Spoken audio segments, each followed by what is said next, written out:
Morning class. With the music.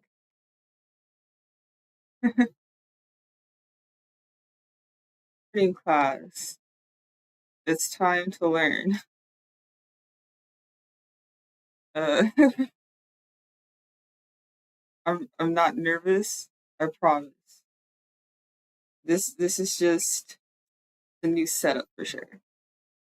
Anyway, welcome everybody. The starting soon screen was longer than usual. Let's bring back the music.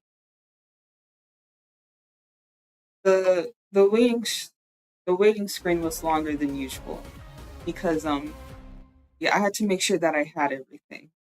There's actually a lot of things that I need doesn't that like isn't on the computer, like my notes, my outline papers, workbook, textbook, all of that stuff.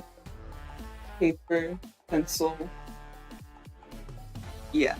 There's a lot that I need for this because this is for as much as it is for me as it is for like you guys, the people watching. So, welcome to the first day of class. Hmm. So, I think now we can cut the music.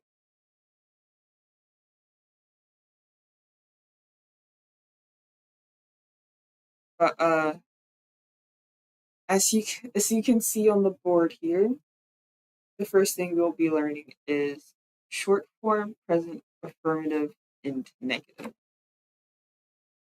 Should I do a bit more of a overall basic introduction to like Japanese language first? Should I? That that actually might be really helpful. Okay, so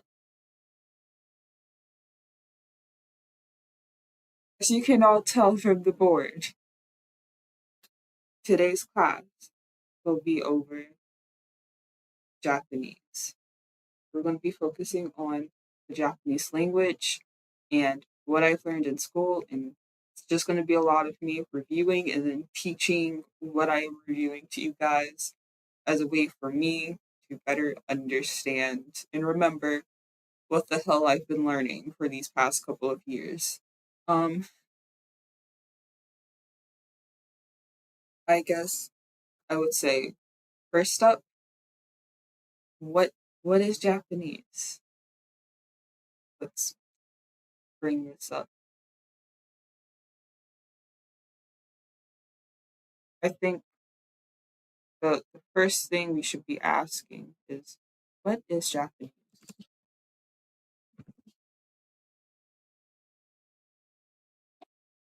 So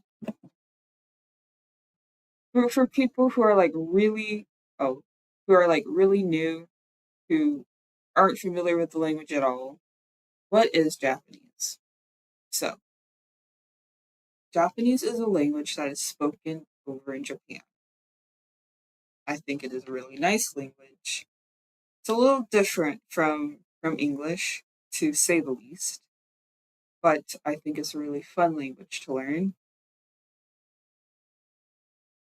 Um, Minus the studying because I don't like studying, but I do think that it is a really nice language to learn, and that's why I am learning it in school.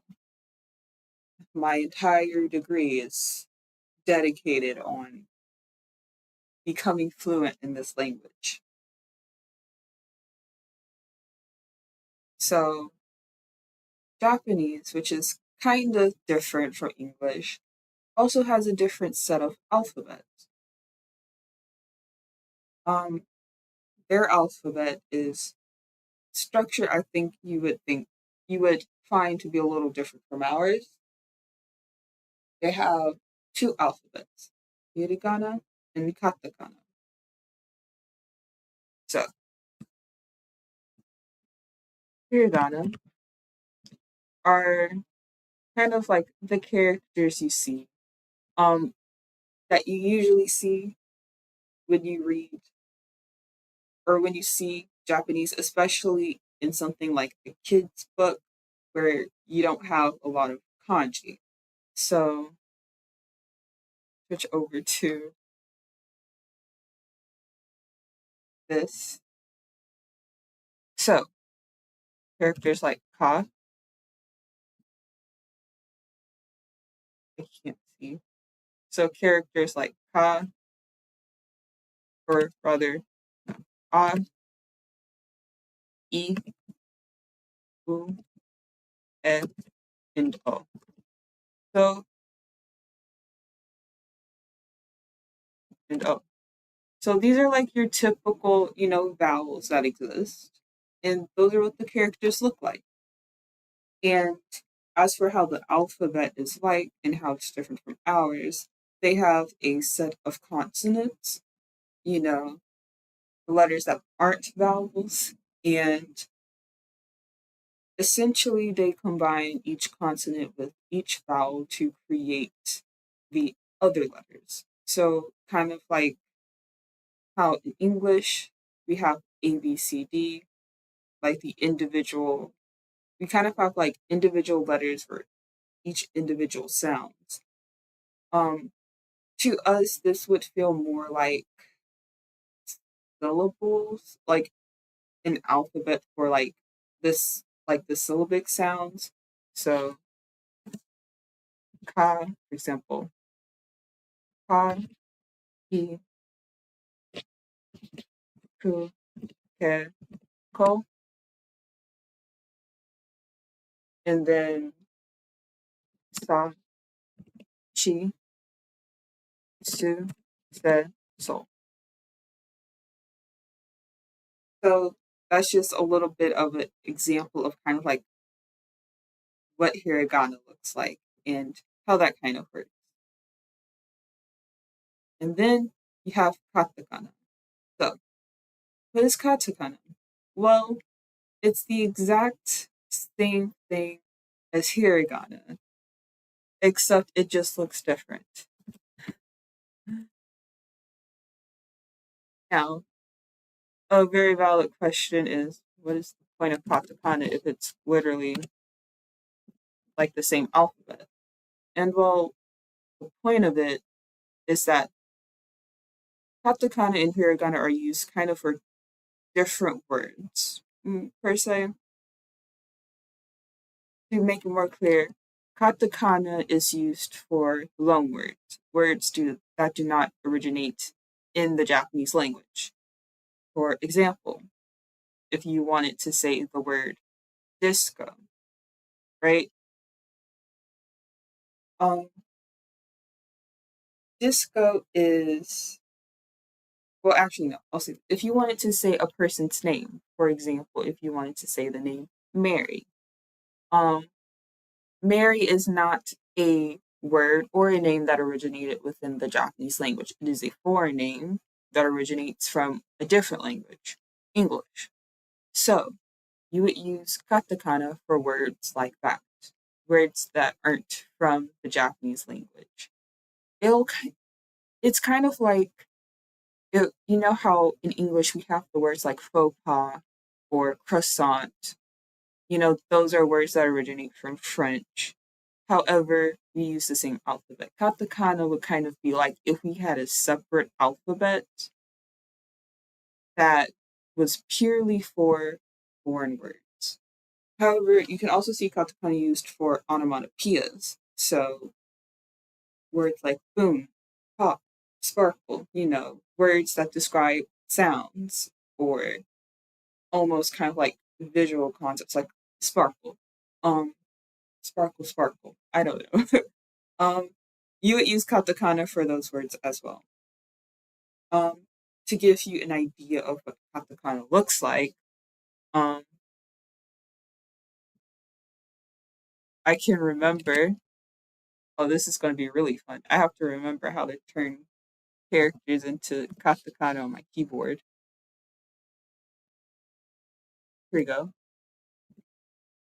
A,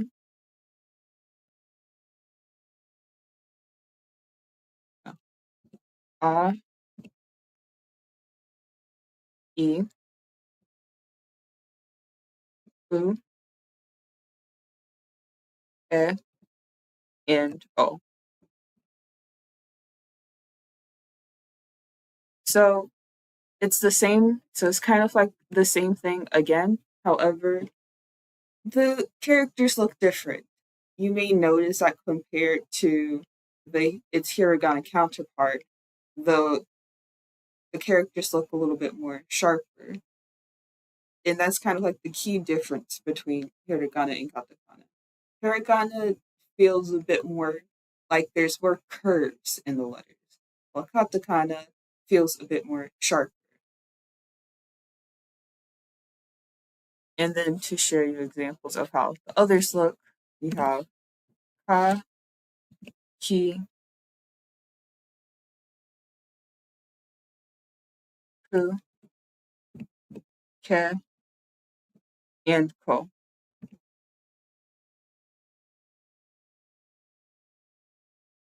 And then we have sa, that's regular sa. Have sa, ki, su, se, and so. And that's just a little bit example of, you know, hiragana and katakana.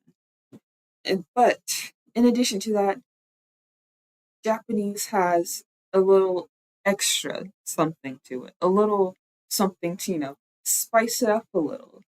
You can thank the Chinese influence for that.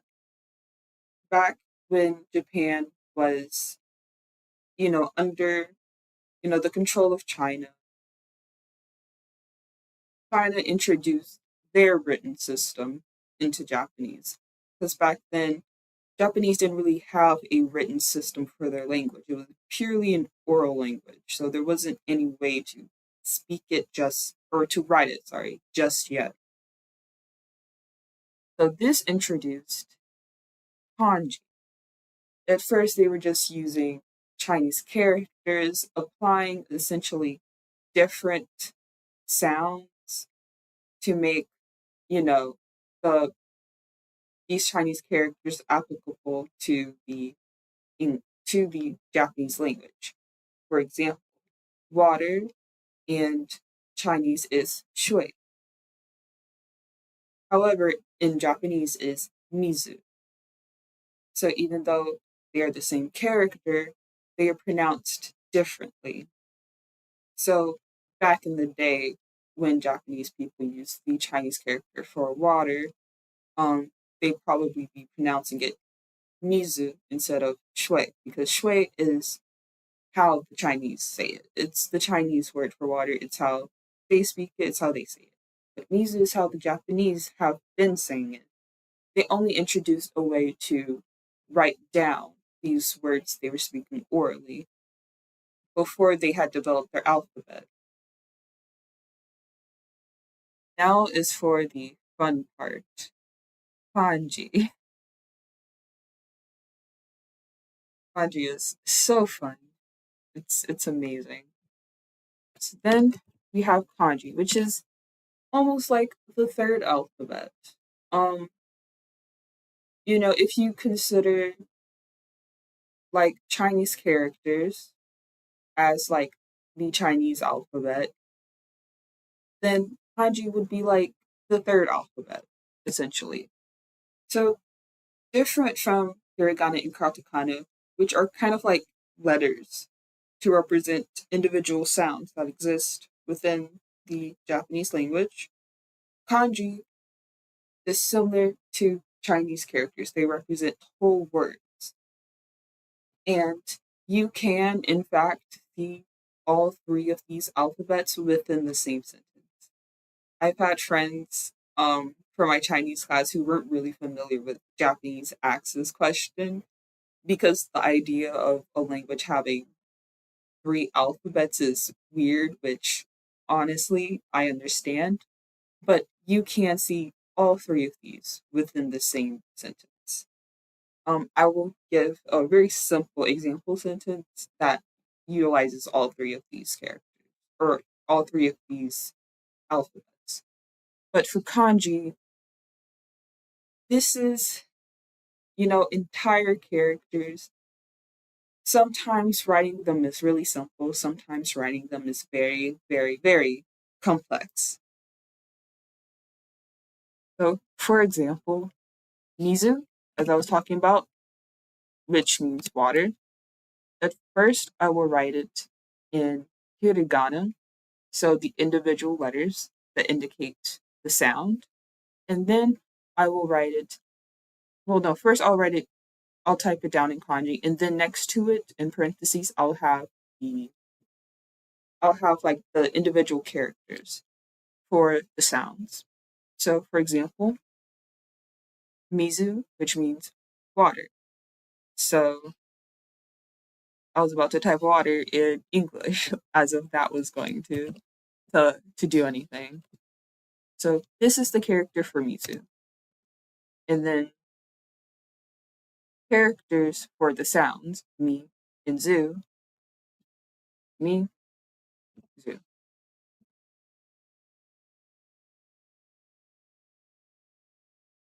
So you may notice that, oh, that character looks like Sue, but it has those little hook looking marks next to it. Yeah, I'm not going to explain that. This is just supposed to be a very basic overview of the language for people who don't really understand, because this is not my first year learning or majoring in Japanese. I've been learning for a while, not just in school, but outside of school as well, before I started college. So I already know the basics like that. So, in trying to cover all of the basics, like the foundation, is going to take up more time that I could be using actually reviewing what I actually learned recently. So, this is just so you guys kind of understand how, more so how the language looks. I'll type what it means in English, water. And then I'll say a more, I guess, Japan. Um, Japan in Japanese is Nihon. So Nihon.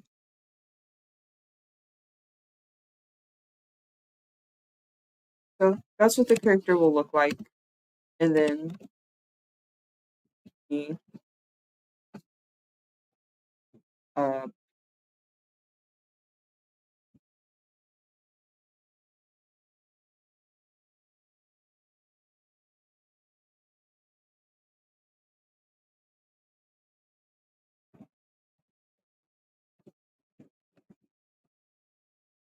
I'm looking for, where is it?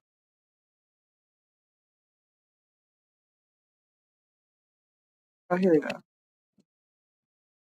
No, here we go. Ni.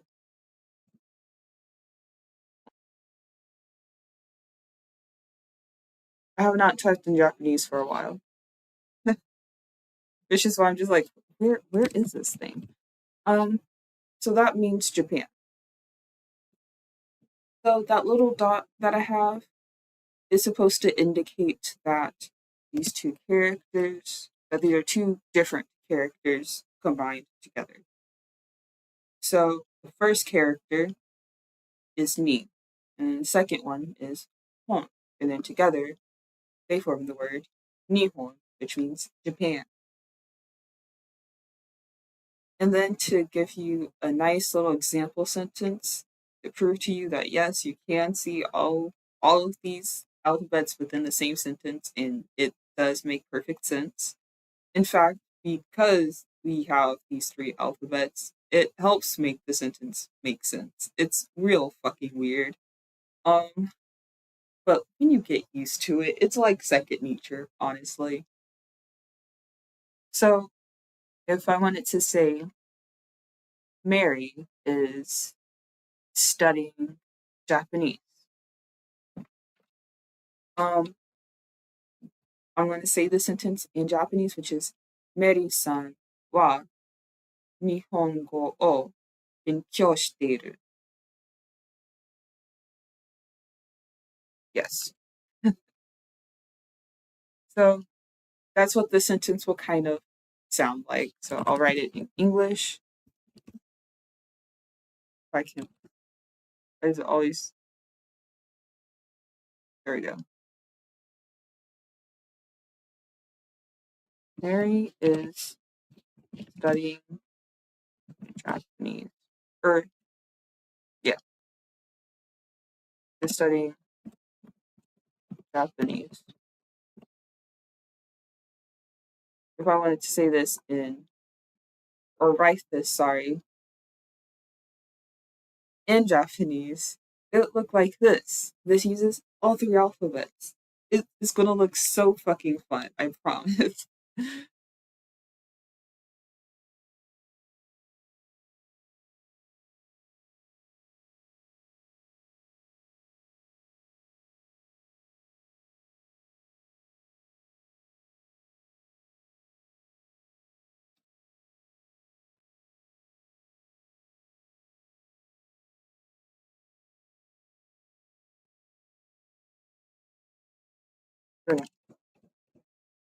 So,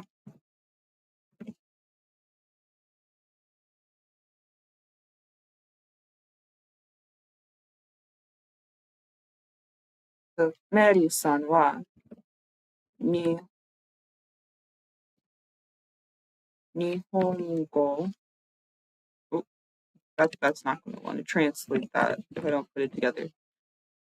Nihongo o benkyou shiteiru.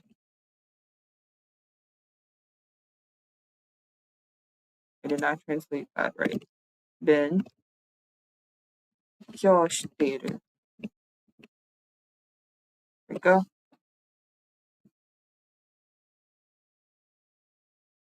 And yeah, this sentence alone has all three examples. You have Mary-san. So this name, the group of characters I separated from the rest of the sentence is how you write the name Mary in Japanese. Me a ri. And the little in hyphen dash looking thing, it's a way to symbolize that you're kind of holding a sound. So instead of being me'ari, it's me'ari. Kind of like it's almost as if there's like an extra I at the end of it. Me'ari. And then you guys are watching a VTuber. Most likely, you guys fucking know what san means. You know, an honorific to show um respect to someone. So me'ari san wa, which is a particle, is a topic particle. It essentially indicates that whatever is in front of wa is the topic of the sentence, which in English we would say is the subject of the sentence. You know, subject, verb, object.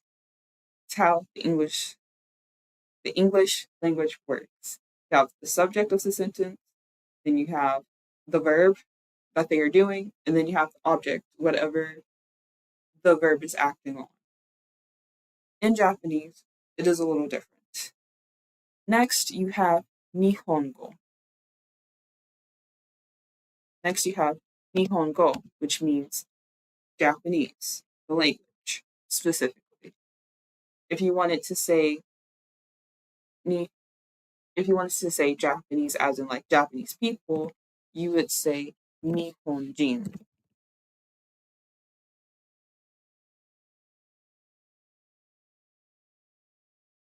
That Nihonjin, which is what you see on the bottom right there. I mean Japanese person. But Nihongo means Japanese language.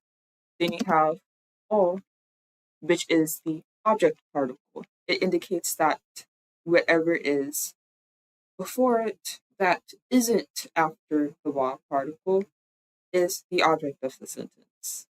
Nihongo. And then after that, you have the verb.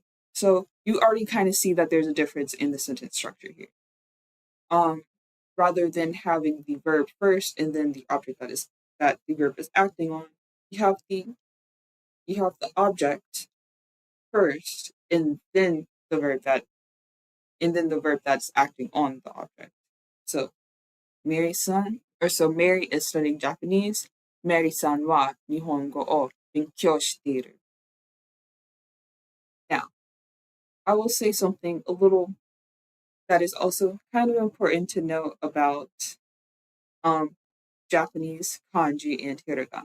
So, as I said before, how um, Japanese kanji came from, I don't like how these are too close together, it looks confusing. Just like how um, Japanese kanji came from the Chinese characters. Um, Unlike Chinese, the words in Japanese do conjugate, but you cannot conjugate an entire Chinese character. Once you change how it looks, it doesn't look like that character anymore. Therefore, it's no longer that character. It doesn't make sense. It's not a word anymore. It's not that word anymore. So, in order to conjugate words that have kanji in it, such as the word um benkyo, um put this example sentence right here. To conjugate words um that use kanji, I'm going to use benkyo as an example. How they do it is essentially at the end of the word, they'll typically have a hiragana character. And depending on the type of word it is, whether or not it is a verb or an adjective, there may or may not be a character. Yes, there may or may not be a hiragana character at the end of the word that allows you to conjugate it. So, benkyo on its own looks like this. This is the Chinese character for benkyo. It's just these two. It's just these two little characters right here. However, to this character alone, benkyo means to study. These two characters grouped together, it means to study. However, you can't really conjugate it. You can't really do anything with it. If I wanted to make it, again, say to study, as in kind of like the dictionary form we call it, there must be a hiragana character at the end of it that allows it to be conjugated. So at the end of benkyo, there is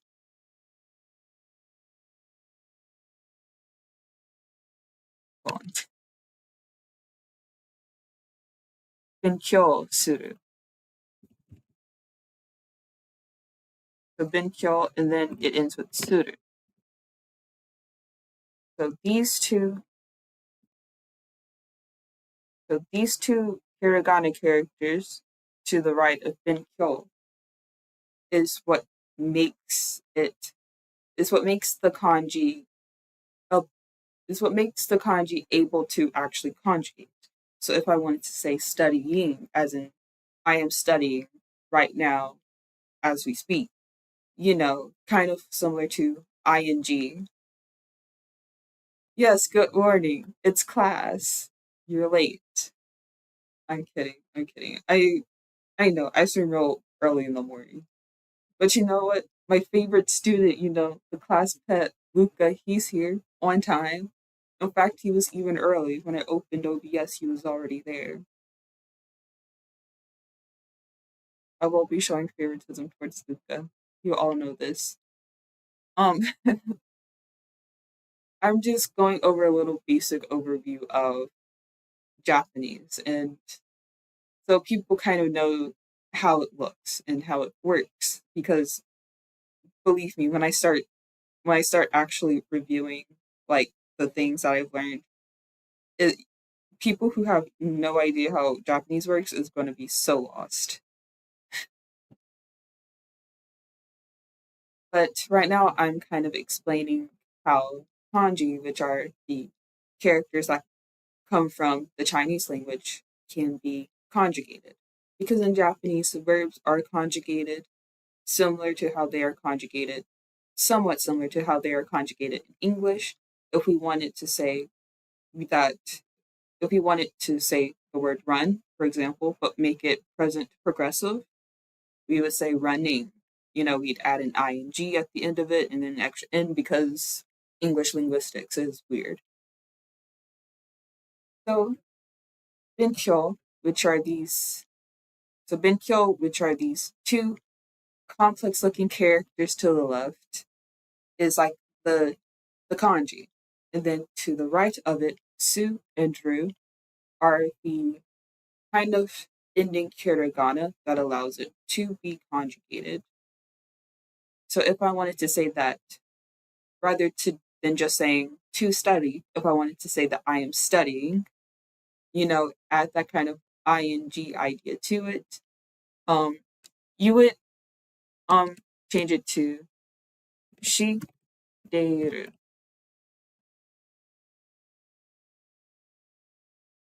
Now, I'm not going to go into huge detail as to how that works because again, if I go over all of the basics, then that would be a class on its own. That would be its own stream. But right now, this is just me trying to give a basic overview of how the language works, what it looks like, the fact that they have three alphabets, so that way when I start writing or typing everything, you know, everybody isn't as confused.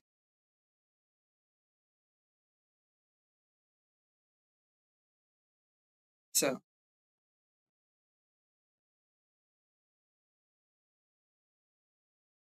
that that's going to be it for our basic overview.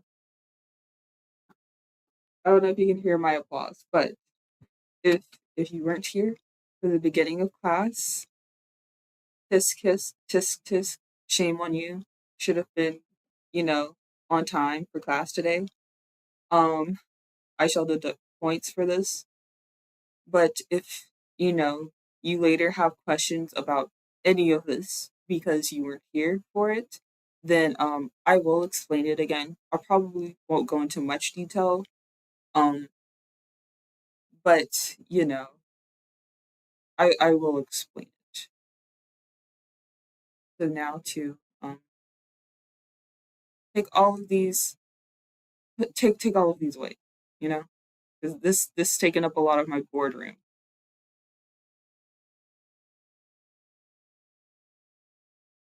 Why can't I leave? There we go.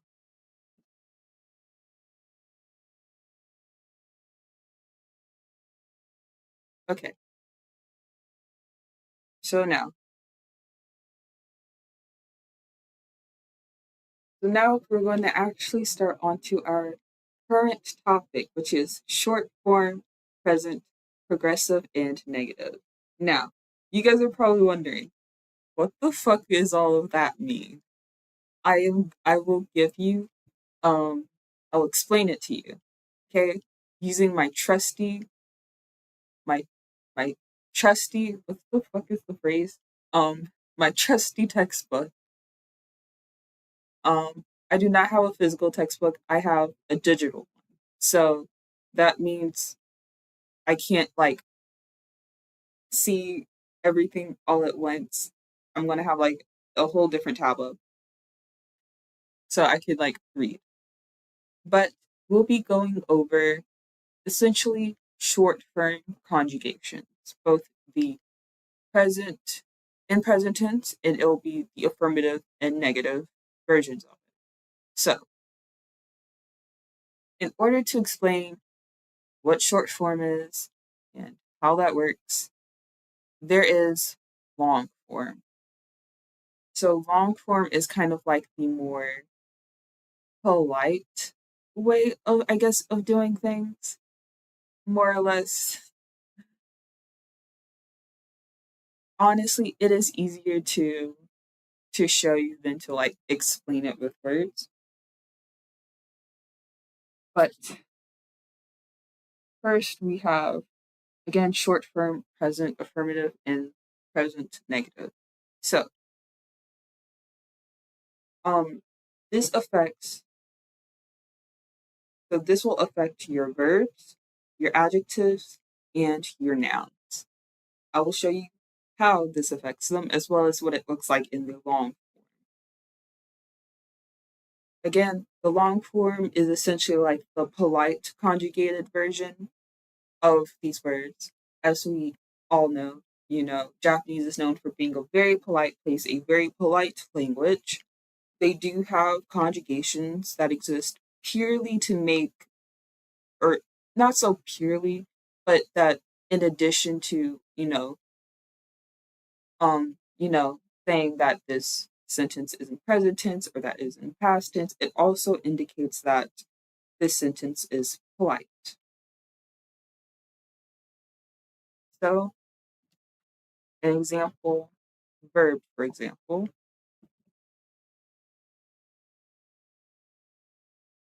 So, a verb in short form is very, very easy to explain. Um, the verbs and adjectives, those are not that complex. Um, so a short form verb is essentially just the verb itself. Um, so if you were to like end it or have a sentence and then you don't conjugate it, you would just write the verb. You wouldn't add anything to it. You wouldn't change it. You wouldn't conjugate it. That's the short form version of it. So if I wanted to say, for example, um, let's see, what's an easy word? Um, Yom, which means to read.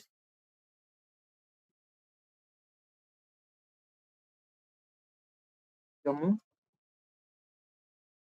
That's short form, right there. You just write the word Yom.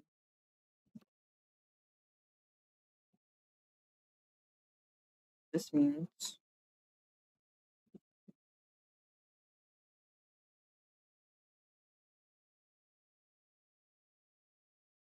Yom,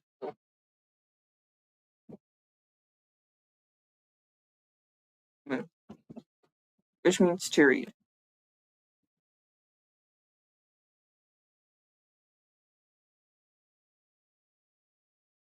And if I wanted to do this and then for it in long form, how this looks in long form,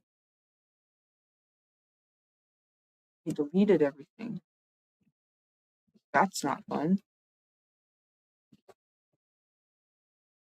So if I want to say it in long form, you're essentially making it polite. I mean, the long form is essentially the polite form of it. It's the most polite way you can, well, not the most polite way, but it is a polite way for you to say this word. So if I wanted to say yomu in long form, it would be yomimasu. So we have yomu. Then that a character at the end of it, mu, you take that away. It changes to me. And then you add masu at the end of it. And boom, now yomu has become polite. And that's long form. But we're not focusing on long form. We're focusing on short form. For this is kind of just like a really basic. For me personally, as someone who's like learning this language like as a career, this is like real basic review for me. But it does become important in the long run once you start getting to conjugations with other things. So, it's kind of important. You know what they say, you can't build yourself up on a poor foundation. You're only asking for it to collapse. You need a strong foundation before you can start, building the building or building the tower. So that's a verb. But what if it's an adjective? Well, there are two types of adjectives, right?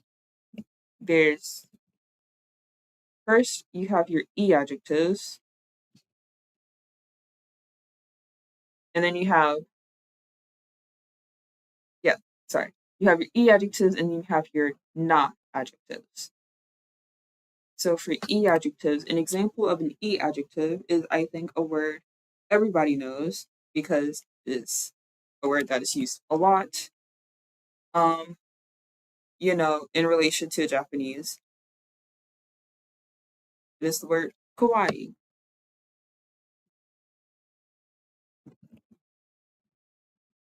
Kawaii, yes. So if I wanted to write kawaii, oh,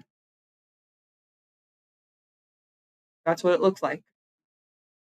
A lot of times you may see it written in hiragana and not with the kanji. Um, I personally see it quite a lot. Um, Sometimes in like official, more like professional or like official documents, like newspapers, for example, you might see the kanji, but um,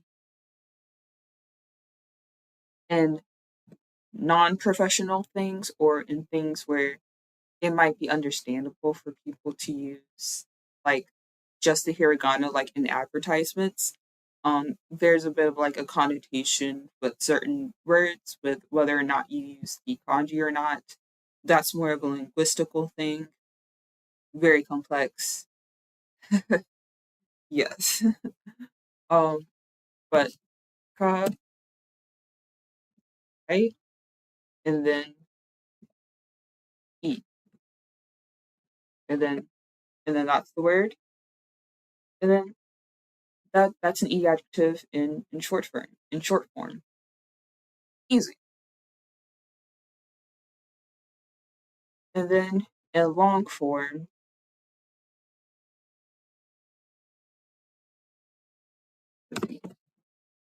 long form, you add desu at the end of it. And that's what long form looks like. You literally just add desu at the end of it. Kawaii, if you want to write it in long form, just add desu at the end of it. It's pretty simple. It's very straightforward. Then you also have not adjectives. Not adjectives are a little different. So the reason why we have two different kinds of adjectives is because sometimes you have adjectives that end with e, kawaii, e. It ends with like the e sound, the e character. So a lot of conjugations kind of revolve around that e character. Not adjectives, however, not adjectives, however, do not end with that. Instead, instead, not adjectives um do not end with any. Well, no. Some do end with characters. They end with any hiragana character that is almost essentially not E. Um, for example, I'm going to use I'm going to actually use the word that is in the textbook that they use for this example, which is shizuka, which means to be silent or quiet. So it's an adjective that means quiet, silent. Um, shizuka. Shizu, that's English. Shizuka. So that's Shizuka. That is a non adjective. Um,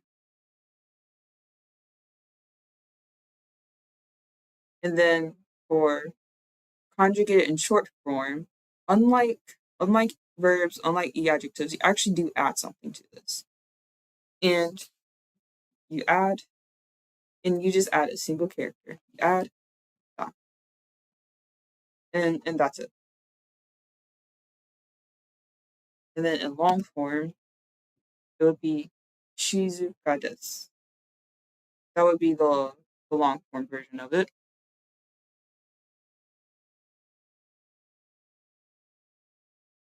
Shizuka. And then that's the long form.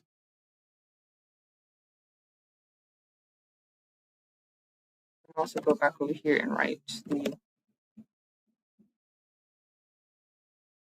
characters.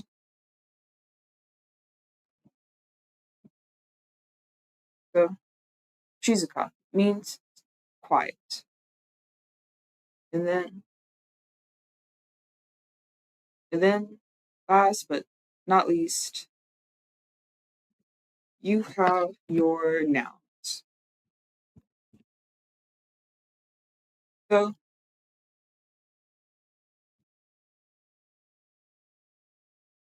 nouns do not end in any kind of what's the word? They don't really end with the hiragana character. Most nouns are typically entire, you know, like kanji. So most nouns, if I want to say something like words like if I want to say building, um, a job, company, if I want to say person, person, place, thing. Most people, places, and things in Japanese are entirely kanji. They don't end with the hiragana character because they don't, nouns don't necessarily conjugate per se. So, like in English, nouns don't really change. So, if you were to, for example, end a sentence with the noun, but you wanted to say, like, indicate something like, for example, um, it is it is in present tense and it is affirmative, meaning that it is positive. You would add, you would you could say like um, sensei, for example. Sensei, that's a noun. It means teacher. Very, very easy. Sensei. Sensei, it means teacher. That's a noun. On outside of the parentheses, that's how the word is usually written. That's kanji. So if you wanted to make it in so if you wanted to make it short form, you would you would have da. You would also have da at the end of it, similar to not adjectives. So sensei da. How you might see this in a sentence if you're wondering like why does a noun need like a specific form for it? If I wanted to say like um Tanaka or like Miss Tanaka is a teacher, I would say Tanaka-san wa sensei da, which is like a short form way of saying like that Tanaka or Miss Tanaka is a teacher. Because the word in or the sentence ends with a noun, not a verb, which in Japanese is usually the case. But in some sentences, like Tanaka is a teacher, it would end with a noun. But you still have to indicate whether or not this sentence as a whole is in present tense, whether or not it's positive or negative. So in that case, you would use or put dot at the end of the noun to indicate that it is present and that it is positive in the sentence. And then if I wanted to write this in long form, which again is the more polite way, you would say sensei desu.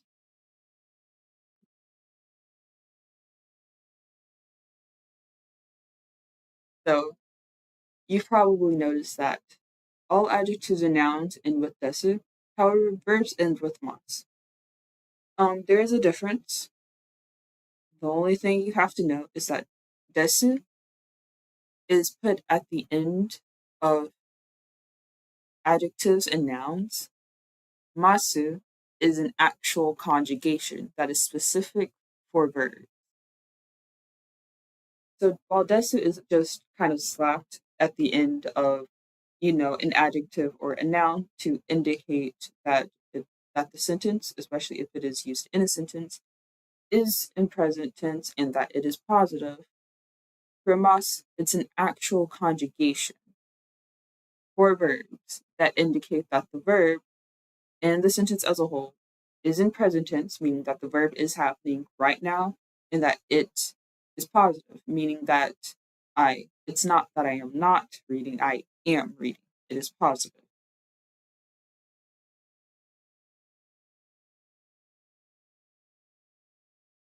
Now, if I, for example, so then after that, we have negatives. So negatives are different. So are also a conjugation. You conjugate a word to make it negative. So what I'm actually going to do is going to go over here and I'm going to conjugate both the short and long form versions of these words. So for yomu, if I wanted yomu to be negative,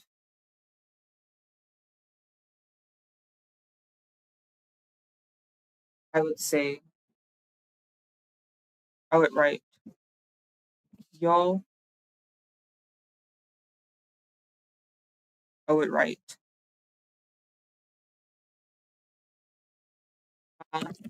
nine. And then boom, it becomes negative. If I wanted to write this, if I wanted to write the long form in negative, it becomes yo,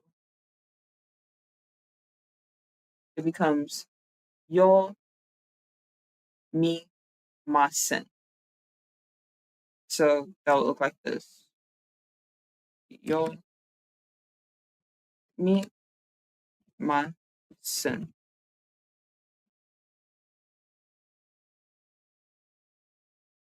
Right? So boom. Now yomu has become negative. It's I'm not a proper teacher, guys. This is very scuffed. I'm sorry if this is like very boring for you.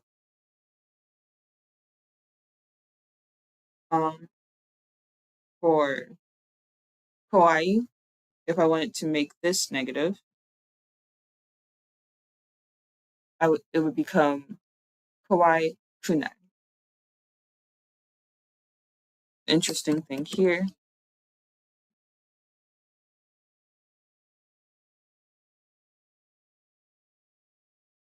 So the interesting thing here is that you actually take off that last e.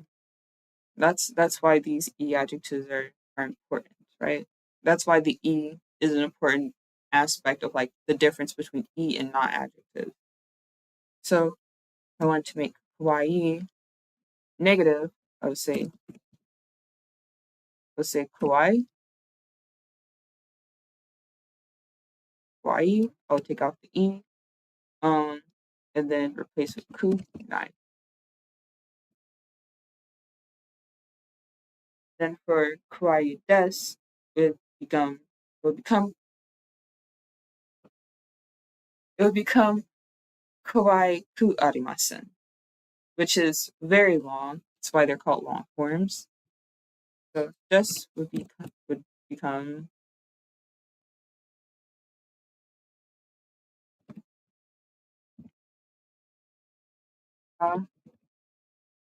kawaii kawa ku arimasu.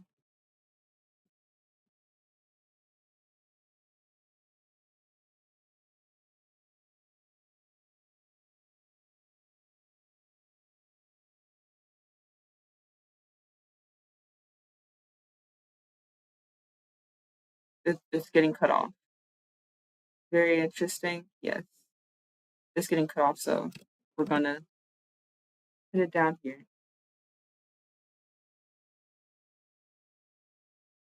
Yeah, long forms are called long forms for a reason. They're very long. Which is a pattern you see with the polite form in Japanese. If it's long, if the conjugation is long, then it might be polite. If it's short, then it's probably a bit more casual speech. For not adjectives, these conjugate very interestingly. Um, very, very interesting. So if I want to say shizu, so if I wanted to say that something is not quiet, shizu shizukata would become shizuka janai, which looks like this. Shizuka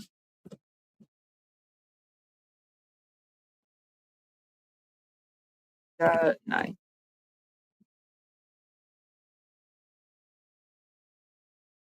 So yeah, instead of being kunai, like e adjectives, it's actually janai. And then for the long form, it's going to be like not, it's going to end up getting cut off. So for shizuka or shizuka des in long form, it would become shizuka, shizuka janai, or it would become shizuka ja arimasu. Sorry, that I was thinking of a different way to write it. Shizuka ja arimasen. And that's long form. And then you have noun.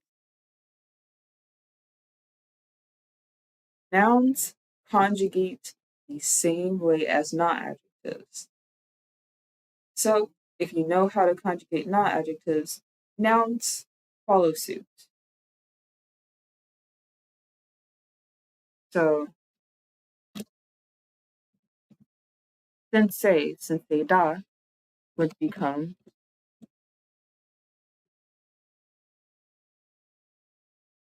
sensei janai.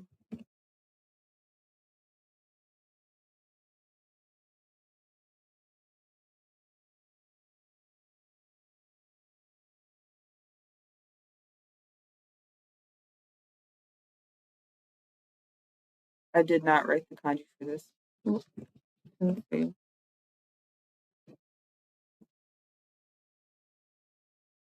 Sensei janai.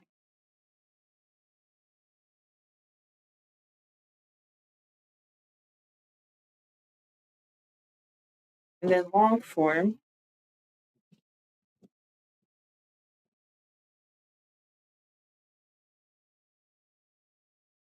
becomes sensei ja arimasen.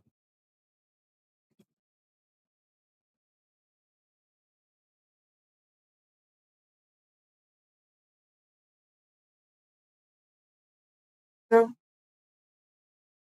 yeah, conjugates just like not adjectives.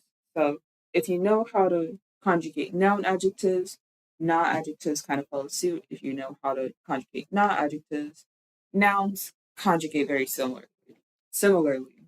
So they share that thing in common, which is very fun. It makes memorization just a tad bit easier on my part, as a learner.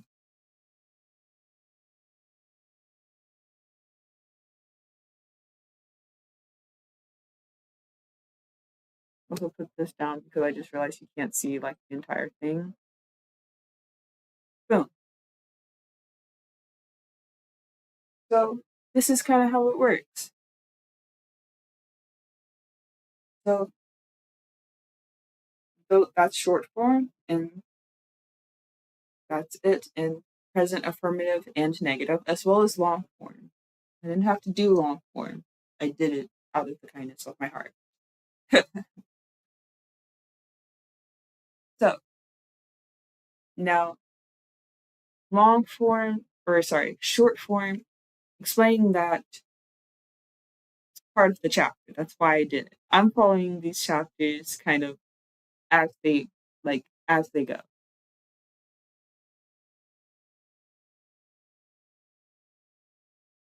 But the reason why these short forms are important to know and why it's important to know how to conjugate in short form is because um these short forms are important for um sentence structures essentially. When you start adding certain conditionals or things to sentences, if they start becoming really important because you end up having to adopt these forms in order to conjugate in more complex sentences.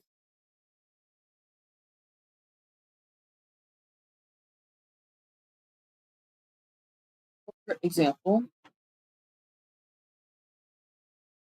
um, if I wanted to say to omoimasu, so to omoimasu is kind of like saying I think, or yes, like saying I think this happened, I think this happened, or I think this will happen.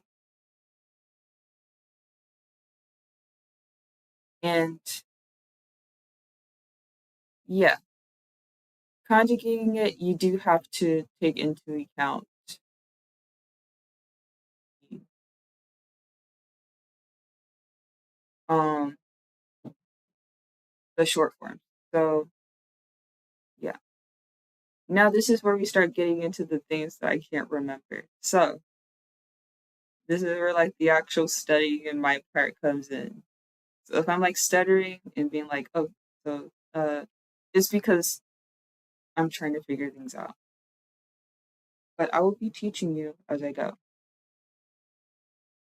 And I cannot pull up the textbook just because it is so difficult. I for some reason I can't do it. Like just pull up the textbook. Um, so I will be reading it or reading a lot of it. But for example, you may use I think, especially when you're doing so. The two things you might use present short form with is with saying where it's like I think or she said, they said. So for things like quotations and like when you're saying things like I think this is going to happen, I think that's going to happen. That's when you would start using present short form in the conjugations.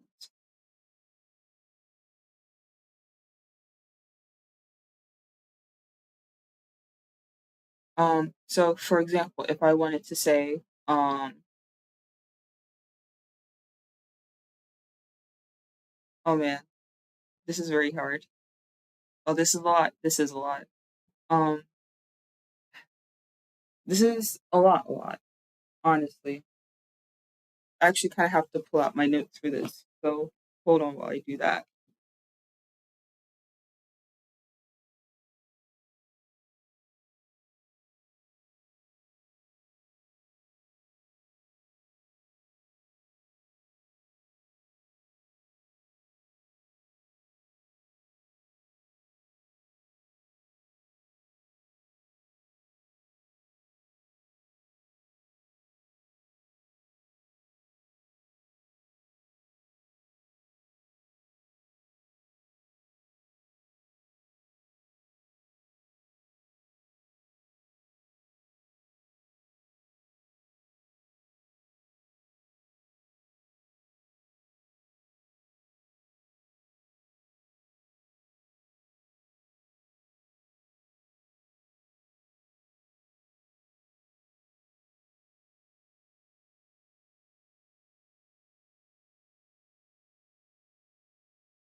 Okay,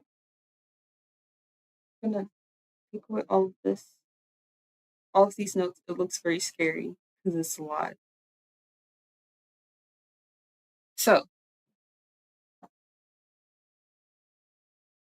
this point on, most of my studying will be in the form of example sentences and just trying to essentially make sentences with all of these conjugations and how I learned or and what I learned.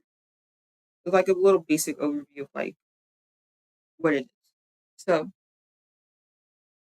for example, there's toi to omoimasu and then to mashita. So,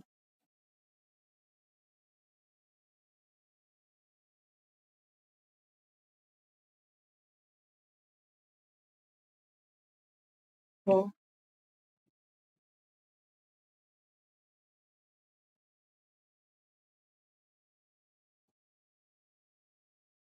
to, to omoimasu,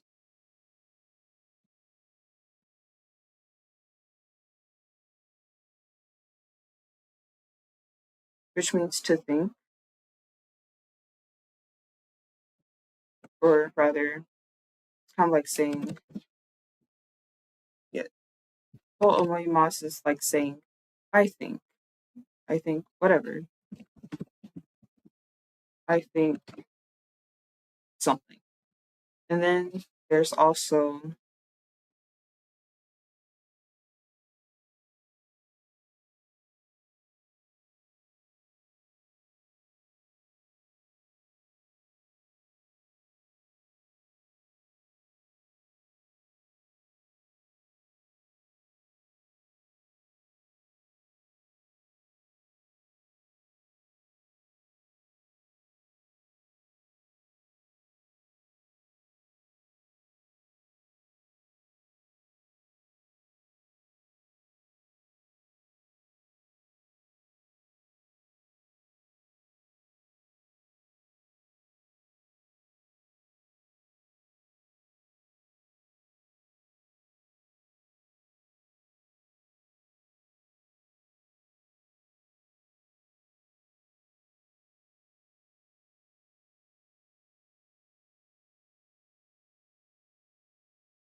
it's kind of like saying, I said whatever. And then you would have that in, and then whatever verb, noun, adjective a sentence ends in that you're saying you think or that you said or that someone said, it would be in short form. So whatever's in short form, or so whatever the sentence ends in has to be in short form, and then you would say to omoimasu or to itemasu, which means like I said or I think. So for example, if I wanted to say I think, do I think I think if I wanted to say I think Tanaka-san is pretty. Let's say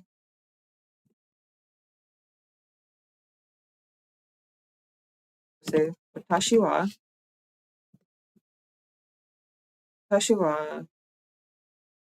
um Tanaka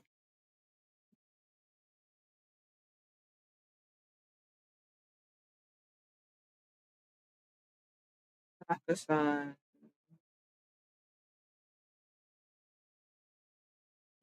I would say watashi ga Tanaka-san wa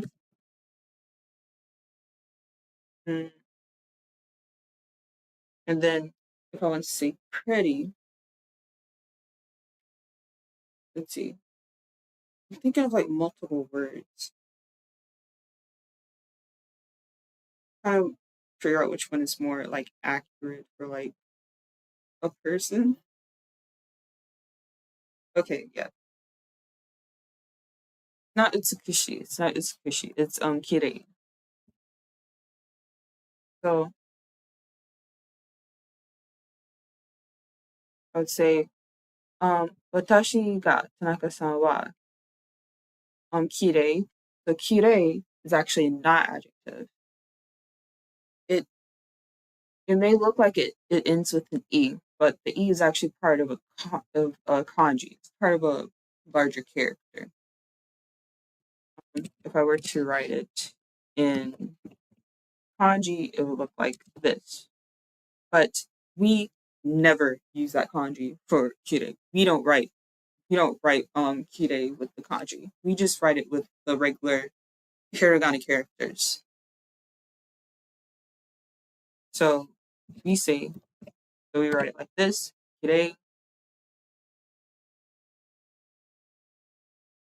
So if I'm trying to say like, oh, she's pretty. Um, wa Tanaka-san. Well,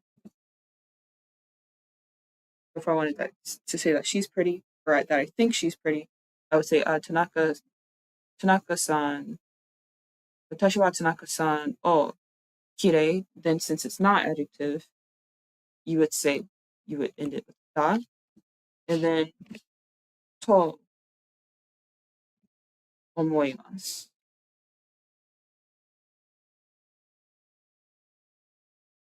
And then boom. So yeah, kirei, which is, let's separate it from the sentence or space it out from the sentence. Kirei, this isolated word right here, is a not adjective. When you conjugate a not adjective into short form, you add dot at the end. And whenever you're saying I think, she said, they said, I said, you have whatever the word is in short form, and then you end it with to omoimasu. So as an example, if I wanted to say that I don't think Tanaka-san is pretty, I don't think she's pretty. I might say I'm just going to omit watashi wa, which means I, because you can actually do that in Japanese once it's kind of clear and stated that I am the subject of the sentence. So I am the one thinking it. You don't necessarily have to say it anymore unless like it changes. Like, so if I wanted to change it to he thinks, then I would state it. But because the topic has changed, it's not me who's thinking that, it's someone else. But I'm going to stick with it being my thoughts.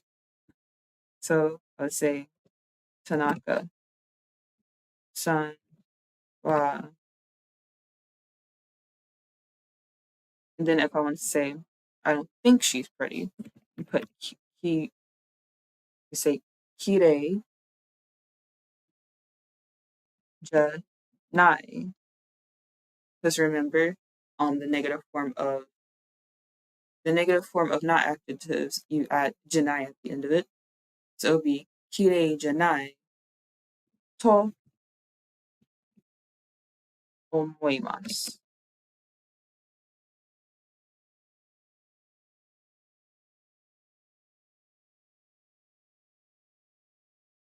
You're here,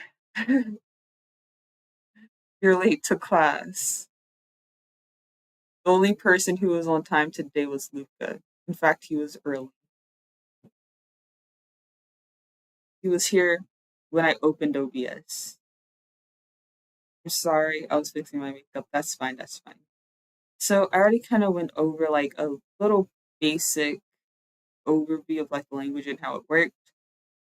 Um, if you have any questions about what something is, I will like kind of talk about it, I guess. But not as much in depth as I did before, because that took up a lot of time. So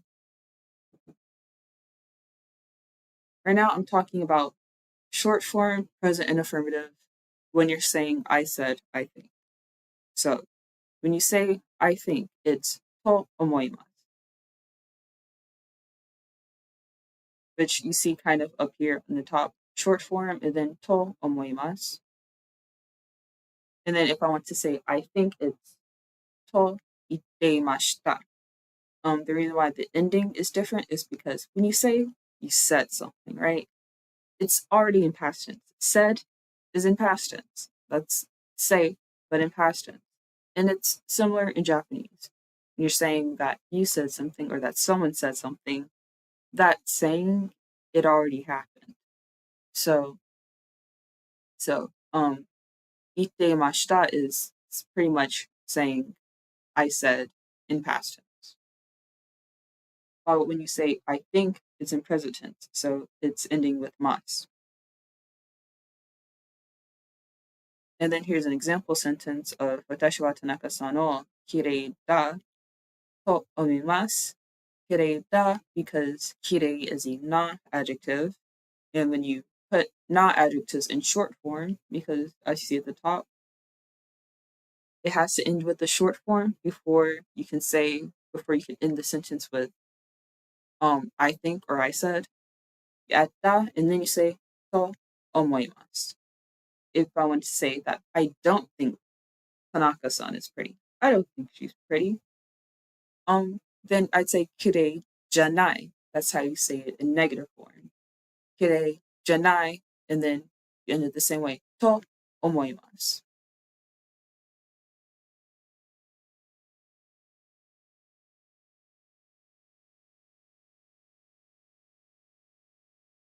And then the same kirei, kirei means pretty.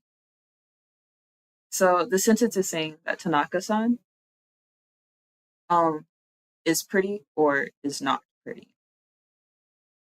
Yes. Maybe I should be writing this in a way that's a bit more clear. I don't know. This is gonna be very scuffed, guys. The waiting time to for this stream was like so long. It was longer than I usually have it. It was like 12 minutes because like I was nervous. I was like trying to prepare and gather everything, and I was like trying to breathe and like calm my nerves. The thing what makes me really nervous about this is like these are literally things I forgot, and I'm trying to learn it and then teach it. So it's like there's gonna be a lot of like pauses and me being like, okay, so it's okay. I'll do my best to keep up with the stream since my internet is being dog breath today. That is fine. That is fine. Um, let's see. For if I wanted to say that Mary said that if I wanted to say that someone said something, so I'm kind of like quoting what someone said. If I wanted to say that Mary said that there will be a test tomorrow, I would say Mary san, uh, san, Mary san said, um, Mary san ga, and then that tomorrow there will be a test. So first you're going to state when. So tomorrow, tomorrow in Japanese is tomorrow in Japanese is ashita. So ashita. So so Mary-san said that there will be a test tomorrow. So ashita, and then since let's see, the test is going to be happening tomorrow.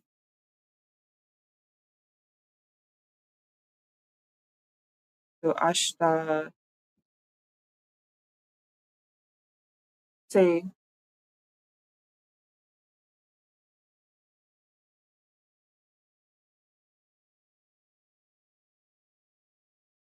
which katakana in a sentence. This is beautiful. We're starting to get complex here. So Mary-san said that there will be a test tomorrow. So Mary-san, the tomorrow test, then o to indicate that the test is, or this quiz rather, is the object of the sentence, and then to indicate that there will be something, that something exists.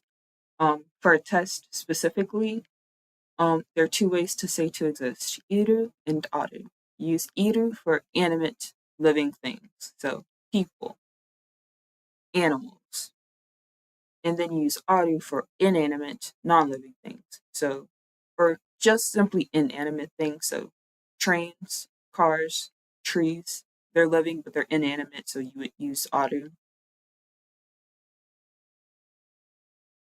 So, since we're talking about a quiz, that's a thing. It's not an animate object or a person. So you use. So it would end with aru. However, however, it has to be conjugated into short form because it has to be conjugated into short form because we're trying to say, do plants count as inanimate objects? Yes, because inanimate simply means that it doesn't really move, and plants don't really move. So, but in the grand scheme of things, plants don't move. So you would use aru for plants because they are considered inanimate objects. Yes. So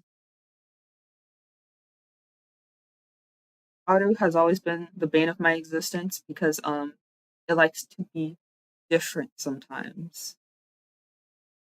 I love it. I hate it. I hate it with my life. Anyway, to conjugate aru into short form. So aru is a verb, and when you conjugate verbs into short form, for people who aren't here, when you conjugate verbs into short form, you keep it as is. You don't change it. So it's aru. It stays aru. You don't change the word. And then you add the ending to say that you're quoting what someone else said, which is to itemashita. So let me say to itemashita.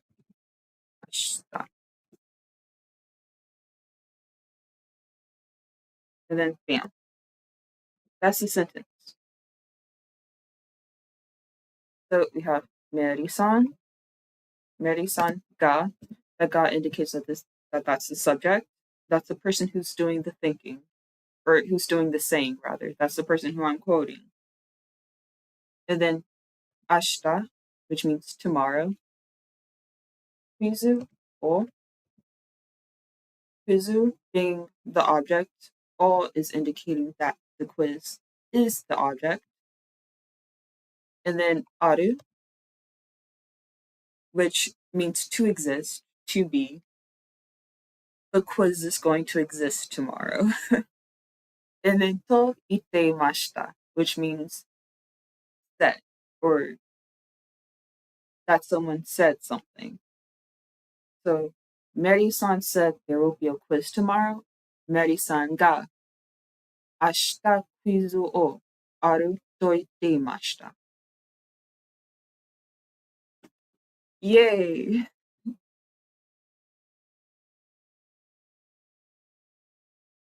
And that's how saying things like I think I said work. And that's why knowing short form is important. But we have an example sentence with a not adjective in both affirmative and negative, which is simply saying positive and negative version of it. So it's like saying that something is and then something is not. And then we also have a a verb, aru. So now we're going to do one that says, or sorry, do one where the quote, what someone is saying or what someone is thinking, ends in a noun and then an e adjective. So that way you guys can also see how those sentences will look. So if I wanted to say that, so if I instead wanted to say that, um, that Mary said that Tanaka-san is a teacher. Teacher is a noun. right? And what we learned about short form is that nouns, this is pretty this is pretty complicated. I told you, like, I'm going from what I recently, like, the things I've learned in school, and this is not my first time learning, or rather, I'm not new to learning this. I've been learning this for a while. I've been in college for a while. This is my major. So a lot of the things I forgot are the more complex things. And unlike me, you guys don't have like a solid foundation for like the understanding of the language like I do. I know the alphabet. I know all I know both of the alphabets. I know a good number of kanji. I forgot like all of it. I will be looking up kanji for any words that I probably forgot what the kanji looked like. Um, or words, vocabulary that I maybe also forgot. I'll be looking that stuff up, but I do have a better foundation. So I'm able to like, plus this is like review for me. So I'm like, oh, okay, I'm figuring this out. I'm remembering. And then I'm just like telling it to you guys and teaching it to you. You don't have to understand. You can have me on as background noise. I don't know. But I do know that not everyone might find this, fun or interesting or easy enough to follow. Because I am starting, like, I'm hitting the ground running, just immediately difficult concept. So, yeah.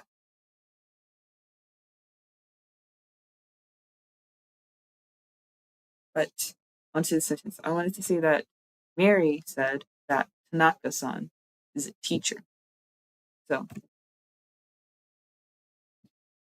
Mary, Mary san, Mary, and then san. Gotta add san at the end of it. Okay, we respect Mary. She's our friend. We respect our friends here. So, Mary san ga, she's the subject, she's the one who's thinking it. Mary san ga, and then Tanaka san.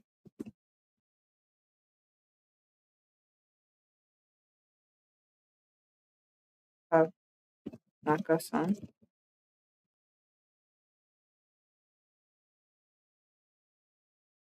So, Mary san ga Tanaka san wa, and then we're saying that she's a teacher. So, then, oh, that's an extra E. Then say, see, you're going at a good pace. I like you're not talking too fast, which I like. I feel like I may have been talking too fast in the beginning. Um, but I'm slowing down now because I don't understand what I'm saying either. So yeah, this is a good pace for everyone, me included. But Mary-san ga Tanaka-san wa sensei. That so then again for sensei, it conjugates the same way as not adjectives. And when you or not conjugate, but the short form is the same as not adjectives. So for not adjectives like kirei, you put that at the end of it. For sensei, also put that at the end of it. And then you say that, and then you indicate that this is a quote. Then you add the she said to the sentence. So, to ite mashita.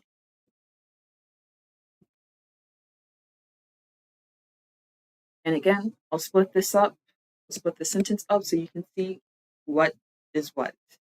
So, Meari-san ga, again, ga indicating that she's the subject, she's the one who's saying this or who said this. Tanaka-san wa, I'll, I'll separate wa as well. Tanaka-san who is the person that Mary-san is talking about, wa, the topic. Tanaka-san is the topic of what Mary is saying. And then sensei da. Sensei is a noun in short form. When you have a noun in short form, you add da at the end of it.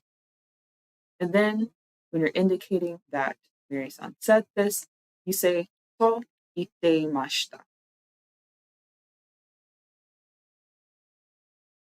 And then that is the sentence with a noun. And then if I wanted to say the sentence with an e adjective, so let's see. If I wanted to say, I think, if I wanted to say, I think your dog is cute. I think your dog is cute, right? So I'll say, watashi wa, and then to say your dog, um, let's see. A little interesting thing about saying like you or your, um, there's two ways you can say you. You can either say anata or kimi. I'm going to be using anata because that's a very basic, easy way to say you. Sometimes you'll hear kimi. I hear in songs a lot when they're talking about you or someone else, when they say you in a sentence. Sometimes they'll say kimi, but we're going to be using anata. No inu, if I can. There we go. That's the character for dog. Inu. So, watashi wa, or sorry, no. I said watashi wa. It was supposed to be ga. Watashi ga anata no inu wa. Right. And then for e adjectives, kawaii, that's an e adjective. As we all know, we've probably heard it a lot. Kawaii means cute. I think your dog is cute. I think they're absolutely adorable. If I wanted to say, put kawaii in short form, right? What do we do? What we do is we leave it alone. You don't touch it. Just like verbs, you do not touch it. It is already in short form. The word exists and it is in short form. You don't have to touch it.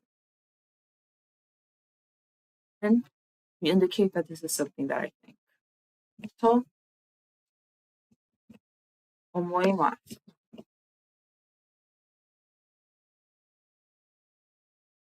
So now we separate the sentence again.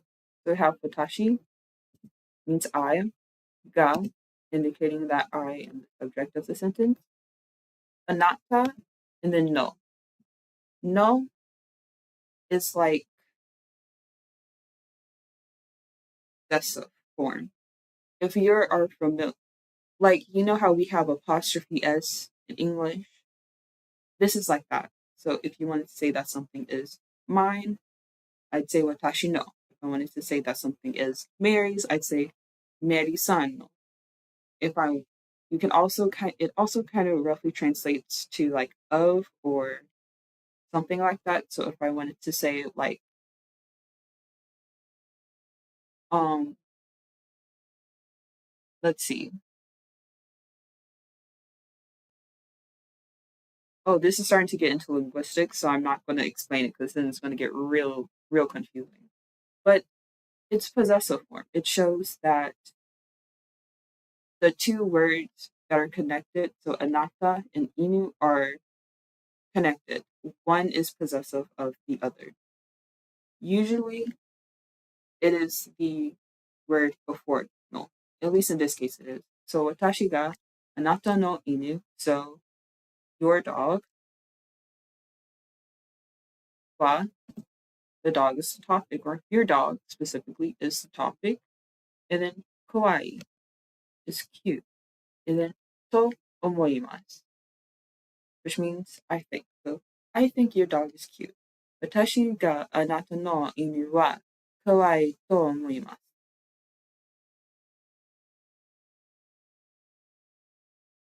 Okay, so now you've done I think I said um with all of the different words. We did verb, adjective, not adjective, and noun.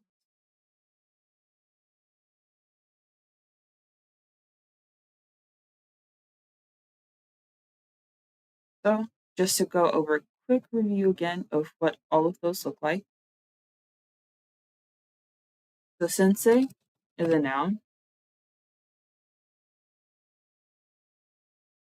The pronouns, for example, sensei da to iteimashita. For adjectives, I'm just going to say you like that. For adjectives, kawaii to omoimasu. You leave it alone. You don't touch it. It's already in short form. For not adjectives, for example, kirei. Example, kirei. You say kirei. And then, for example, to show just another, again, an example of it being in negative form, kirei janai. So kirei janai. And then I would say that I don't think that something is pretty. To omoimasu.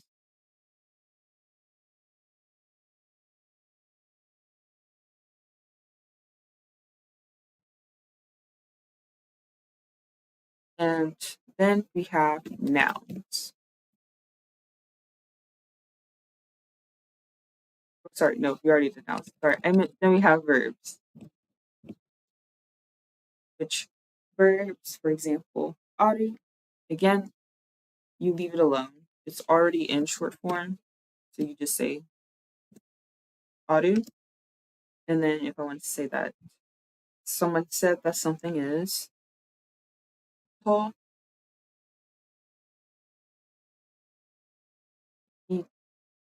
itemasu. Or sorry, itemashita. Because again, it's in past.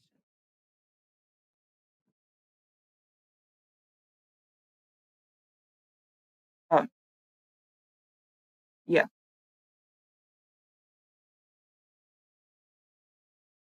And then that's what it looks like. And then that's kind of short form with I said I think. How come in Japanese language we have a word at the end of a noun? Is there a reason? A word at the end of a noun.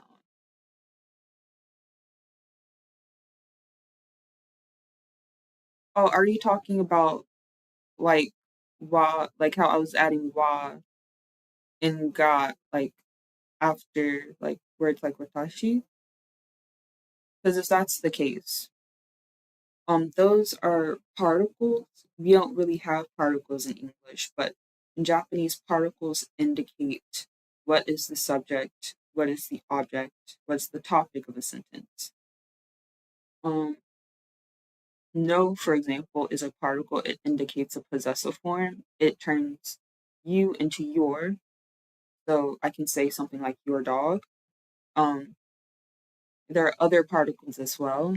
Um, ni, for example, which indicates that something that indicates that X, like if I were to say library ni and then studying, ni indicates that the library is, well, dead. If I use dead, dead indicates that the library is where the studying took place.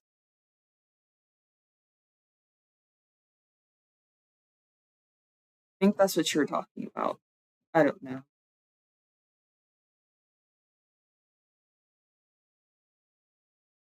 So then That's short form, everybody, for I think and I said. Yay. Now we're going to go to something else. Um, some it's still kind of, I think, relevant with this, but we are going to now be talking about neidig kudasai. So still using short form, but now we're talking about something a little different. So take all this way down here. So now we're talking about neidig kudasai. So neidig kudasai is used to request someone to not do something. Like if I wanted to say, please don't do this, I would use neidig kudasai. So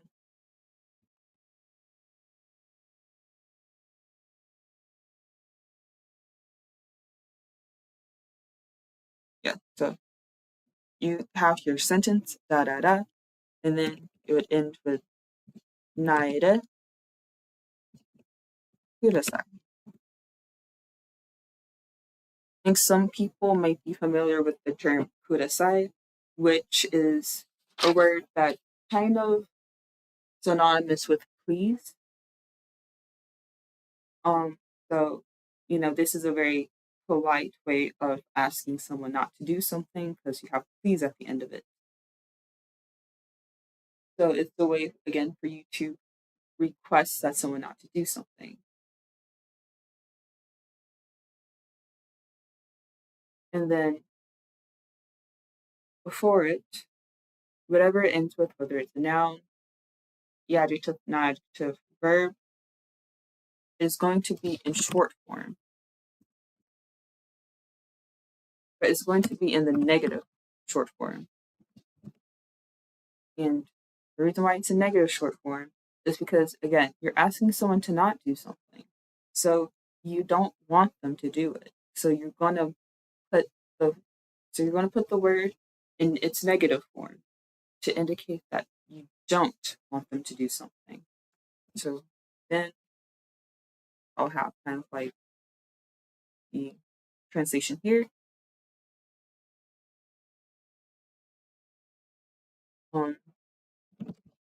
Please don't, or rather, not run. It's like saying, please don't, and then whatever. Don't, whatever is what kind of what neidig kudasai means. So, again, sentences. If I wanted to say, for example,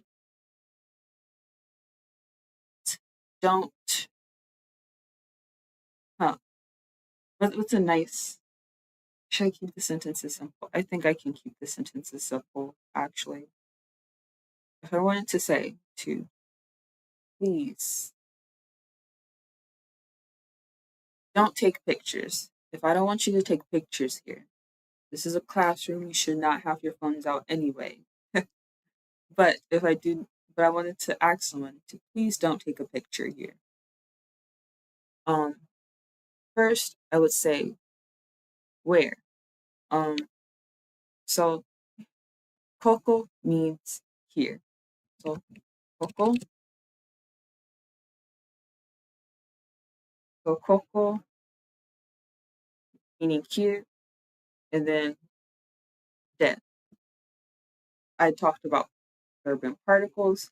De is a particle that again indicates where an action is taking place, where it indicates that the place you mentioned before it, which in this sentence is koko, is the place in which the action took place. So koko de, and then please don't take pictures, or please don't take pictures here. So if I wanted to say pictures, it's It is shashi. Yes. Yes, it is shashi. So shashi. So koko de shashi o, and then to take a picture is toru. Toru. So then toru, let's see. And then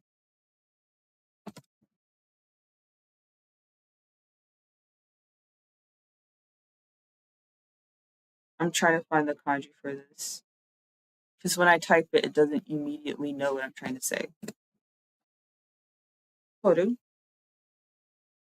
So, and then short form, toru is a verb. So it is already in short form. You don't have to change it. However, it does have to be in negative form. And when you put a word, a verb, in negative form, you take out that last hiragana. For toru, it is ru. So subtract ru changes to ra, and then you add the rest of the negative, which in this case would also be the rest of this phrase, naide kudasai. So, ここで写真を撮らないでください.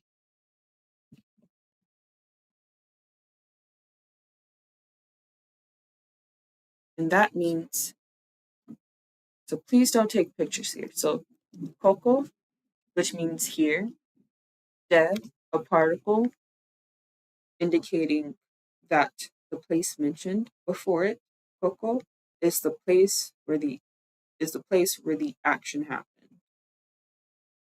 写真 is the object. All is telling us that 写真 is the object. Pictures is the object. It is the thing that the action is acting on or it's doing. Then to, and then yeah, I guess tora, which is the negative kind of conjugative form for toru, which means to take, specifically to take pictures. If you want to say to take as in to take something, like to take something off the table or to take something away from someone, that will be a different word. Toru is specifically used to say to take pictures. So koko, here, de, here is where the action is going to be taking place. Shashin, pictures, o, shashin is the object. Tora, negative form for toru, which means to take pictures, and then naide kudasai, which is the I guess negative request form, like asking someone to not do something, or say toranai, which is again the full short negative form, plus de kudasai, which is like the additional that is asking you to please don't do something. Koko de jashin o toranai kudasai. Please don't take pictures here. Now, if I wanted to say use an e adjective, if I wanted to use an e adjective, let's see, what's an e adjective we can use for this sentence?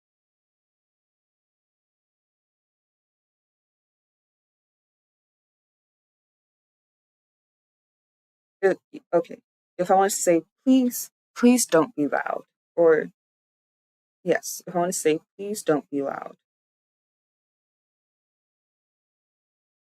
If I wanted to say loud, we're going to use urusai. Urusai means to be loud or to be noisy. I'm asking you to please don't be noisy, don't be loud. This is a classroom. quiet and you should be paying attention. When you speak, please raise your hands.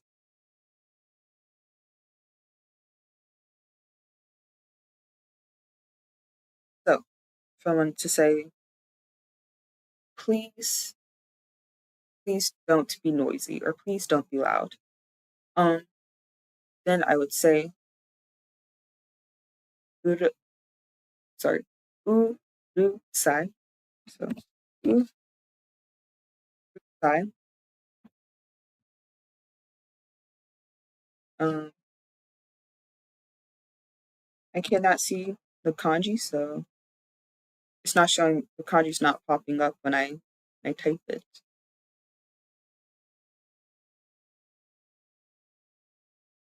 Are you back? Are you back from answering your door?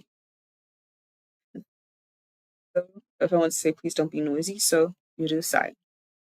Urusai, it means to be noisy, but we're asking you not to do that. We don't want you to be noisy, so we have to put it into the negative form. So urusai is an e adjective, right?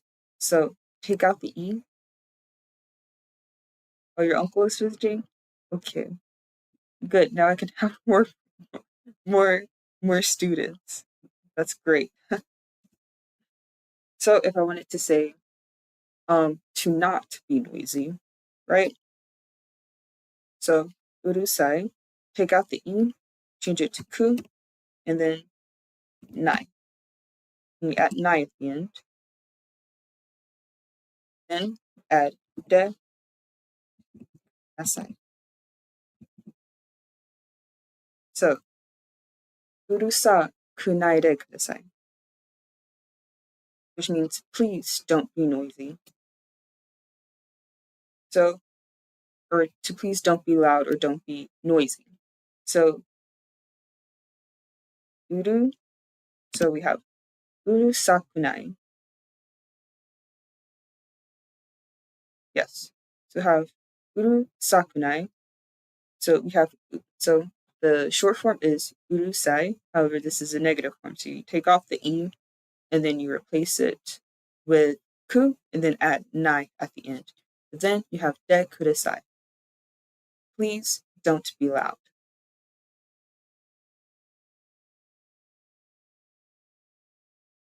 Now, let's see.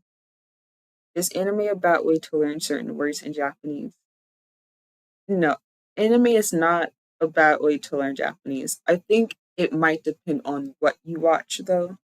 For example, if you watch a lot of like high fantasy anime that have a lot of like foreign words that relate to magic, fantasy, like mythical creatures, dragons, you may not, you may learn a lot of words, but you may not use a lot of those words in like everyday conversational Japanese because like how often in like everyday life that we're talking about like casting fireball or like trying to slay something. But I think if you watch like if you really like slice of life anime, like anime that talks more about like people just kind of living their everyday life, for example, like romance animes, I think is a nice way to learn kind of to like learn a little bit of Japanese. Because like the language they use is like pretty everyday because like they're a lot of the times they're like office workers, they're students, they're college students. A lot of the times they're talking about things that, you know, office workers or students would talk about, outside of like whatever romance is going on. Um I actually do have a really good recommendation, I guess, in terms of anime for learning Japanese, especially if you're doing like listening comprehension practice. It's this really cute, adorable anime. It's called Nights with a Cat. It's about this guy who gets a cat, and it's really short. Like each episode is like maybe not even 5 minutes, and the language they use is like fairly simple. At least for me, it's very simple. They're not saying like really long, complex sentences. It's very simple sentences like nights with the cat. Yes. I don't know if it's on Crunchyroll. I don't have Crunchyroll. I like to watch my anime on like, little funny anime sites, the funny anime sites, with all of the ads. Oh, okay, you looked it up. Yes, it's so adorable. The animation style, it's very much more cartoony, very cute. Again, it's very short. Each episode is extremely short. The dialogue per episode is not a lot. So there's not too much talking, meaning that you have a bit more simpler sentences, less words to work with, less grammar points to deal with per sentence. It's unique. I like it. I will check it out. Yes. Um, I think this is especially good for people who are learning Japanese and who are beginners because again, it's good for listening comprehension. Um, Most of the dialogue it just talks about cats. You can learn a lot of very good grammar and like vocabulary from it because it's just about talking about their day with this cat that they have. So I think yes, watching anime is a really good way to like get better at listening, recognizing words.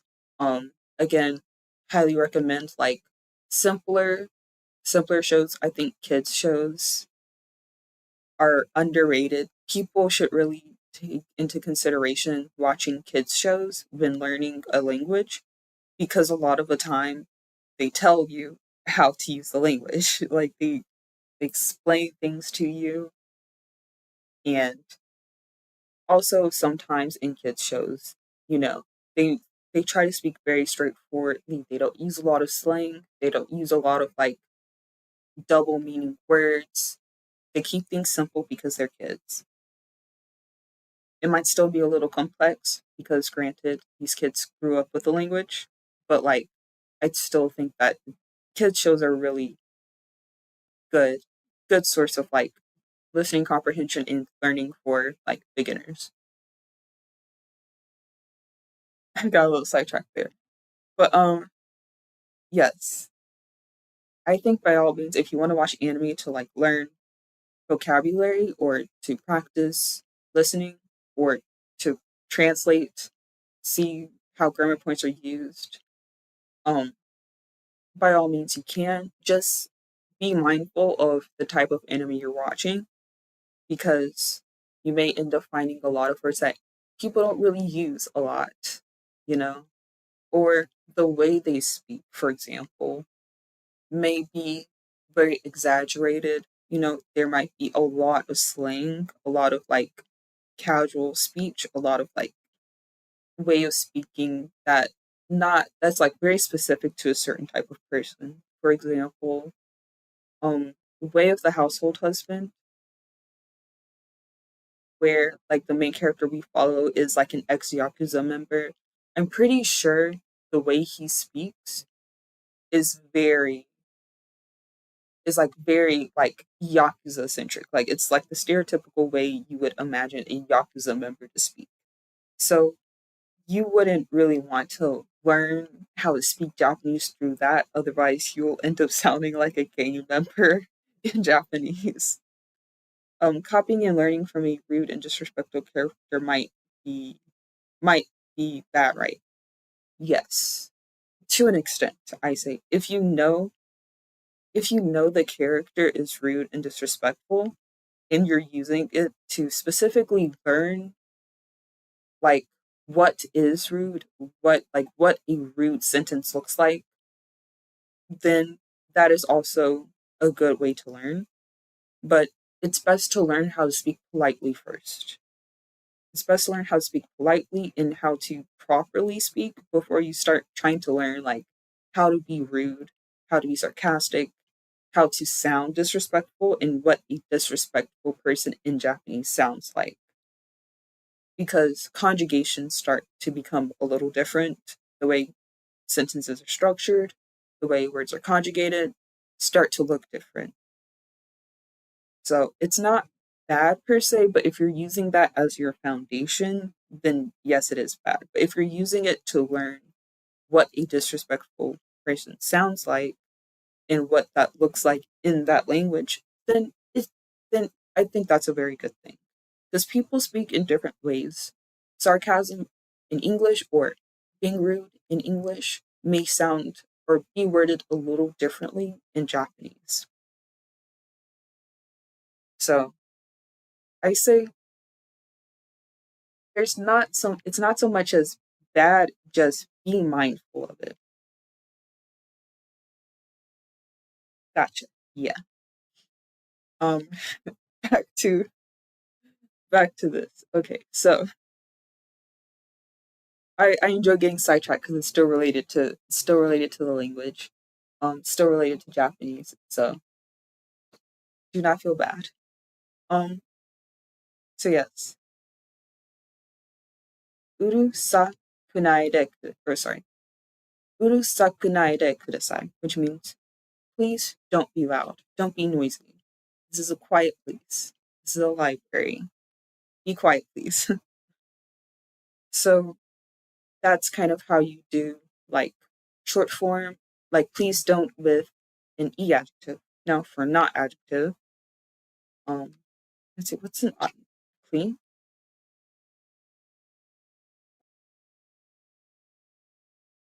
That's an adjective. That's an e adjective. Yeah.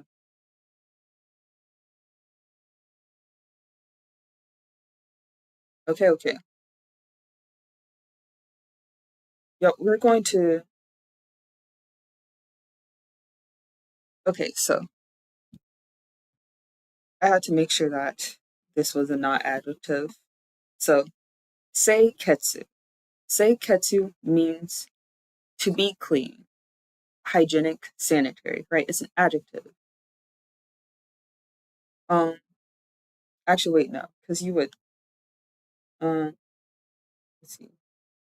Please don't for not adjective. Damn. I cannot think of like not adjectives right now to save my life.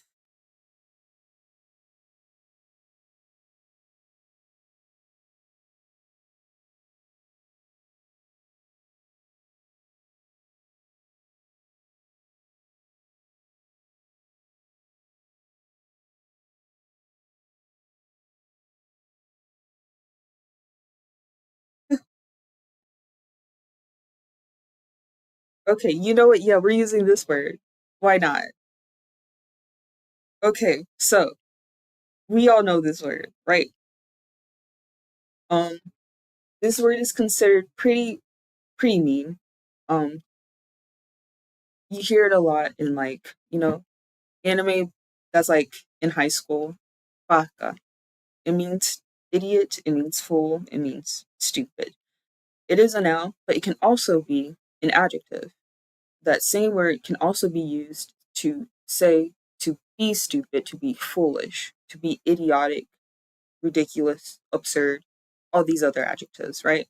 So it can be used to call someone an idiot, a noun, or it could be used to describe someone as an idiot.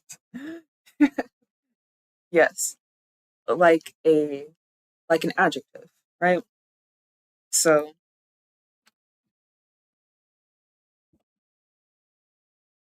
um yes, baka.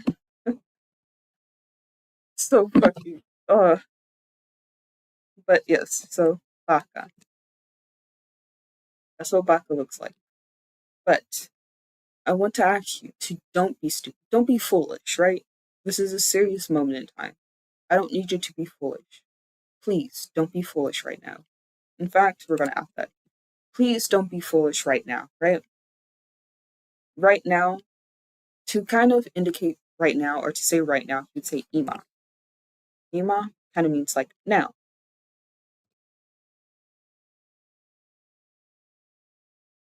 So ima, that's what ima looks like. So ima, now, then say baka.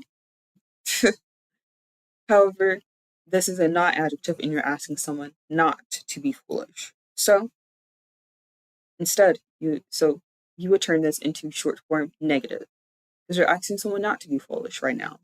So, what do we do with a not adjective in short form? Lady Phantasmi played 2 hearts wa tilde o 2 hearts for 0 bits. Play the sound alert. That nearly made my heart stop for a second. That scared me. Um, since you decided to play an alert, do you hear it?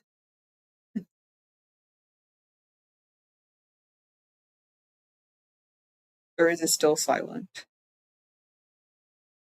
I heard it this time. Oh my goodness, I fixed it. I finally fixed it. It's amazing. Also, when I was fixing the sound alerts, I also kind of found out that my um alerts for like when people follow or like raid, that those might have also been silent. Those are supposed to have noise.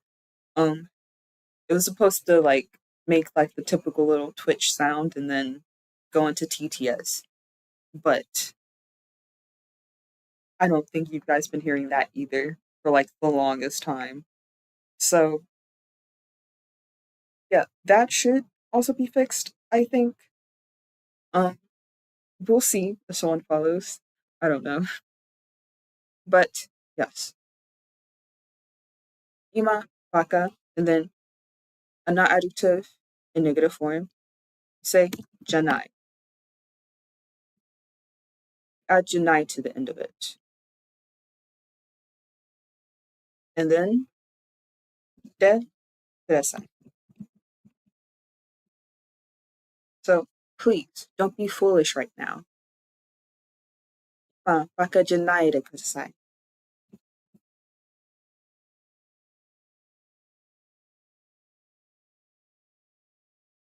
Ima baka janai. Yes. I can write it in Romanji for you. So ima baka um janai de kudasai. That's kind of how it would be written in like English, like Romanji English. So just spelling out the Japanese words with English letters. So, ima baka janai de kudasai. Yes.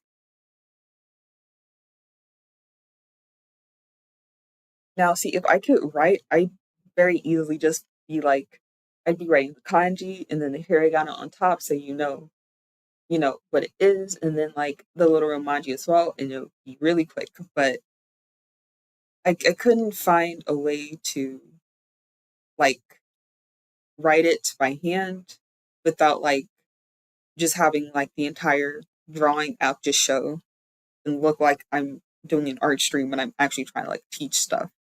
So there's that. Um,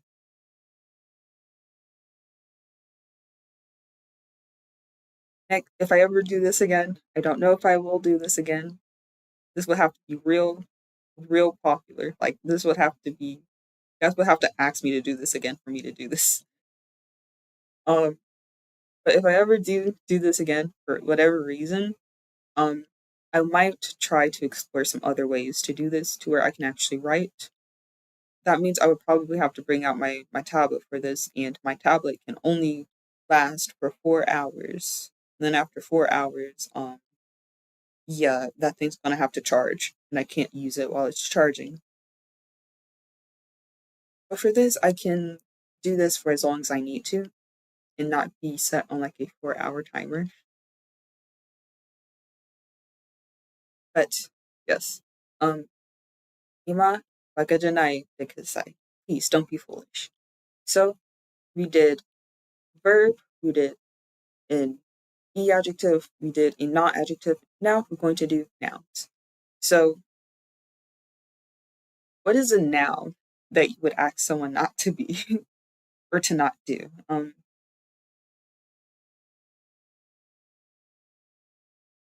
Let's see. You would say Now, what's a noun?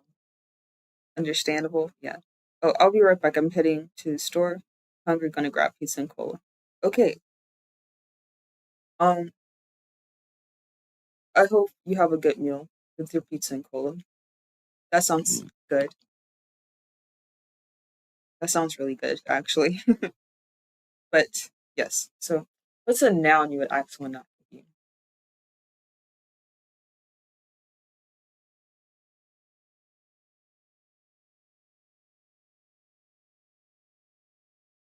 S- What,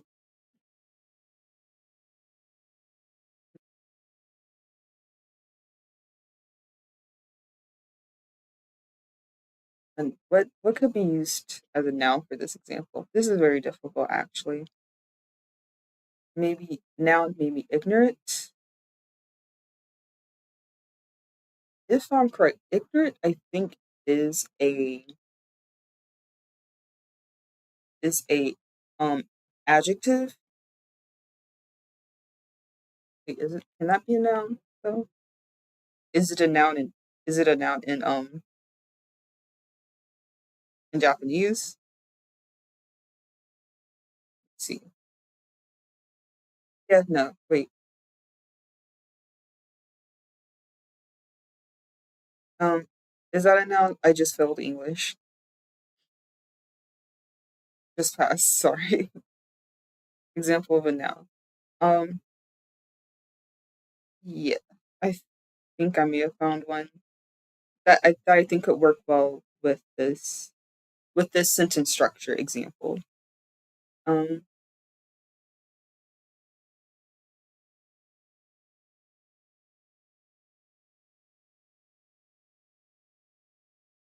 let's see.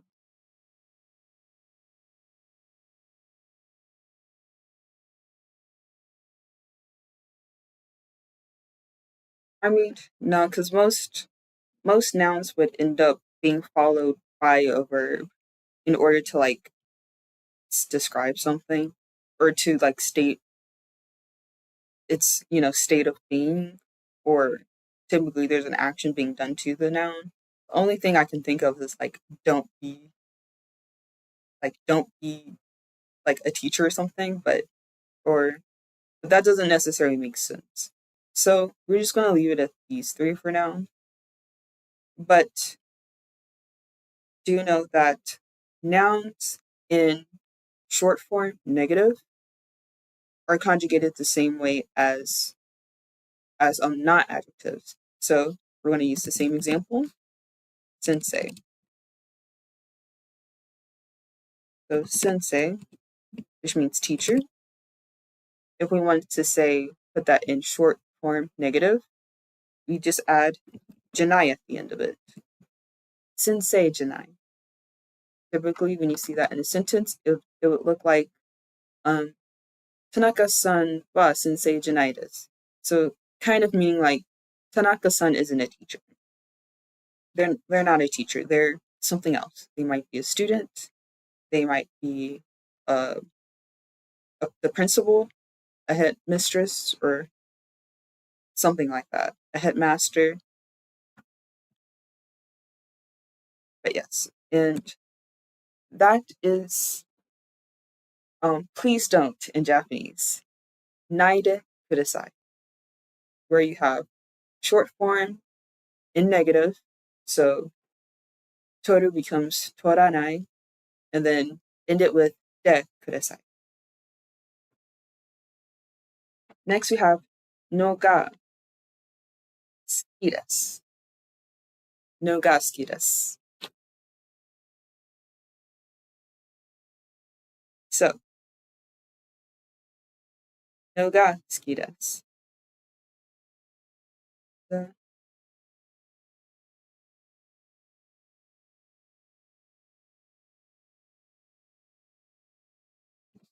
No ga suki desu. Which means kind of like uh you like doing something. Yes. So we're going to change this to, it's kind of like saying I.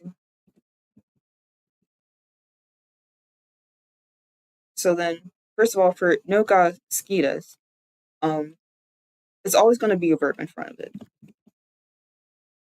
You're only really ever going to see like verbs used with this because you're talking about what you like with this kind of like sentence structure. So I'm going to read out what it says about this in the book, um, just to kind of, I guess, make it clear exactly like what this sentence is supposed to do.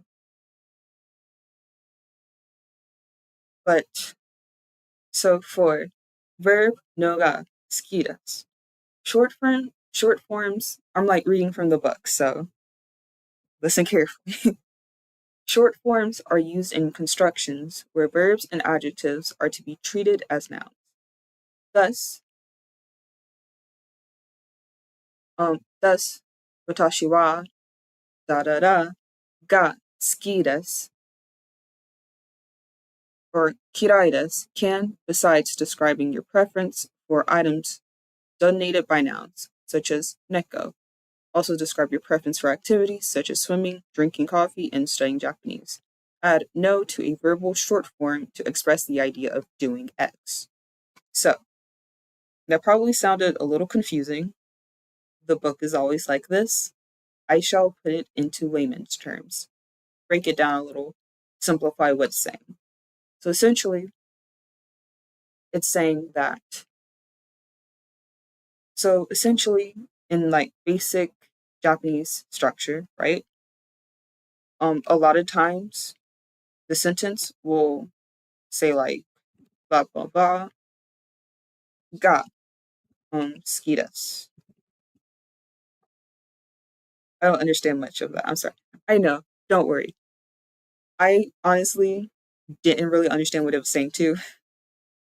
I mean, I understood it because I can break it down, but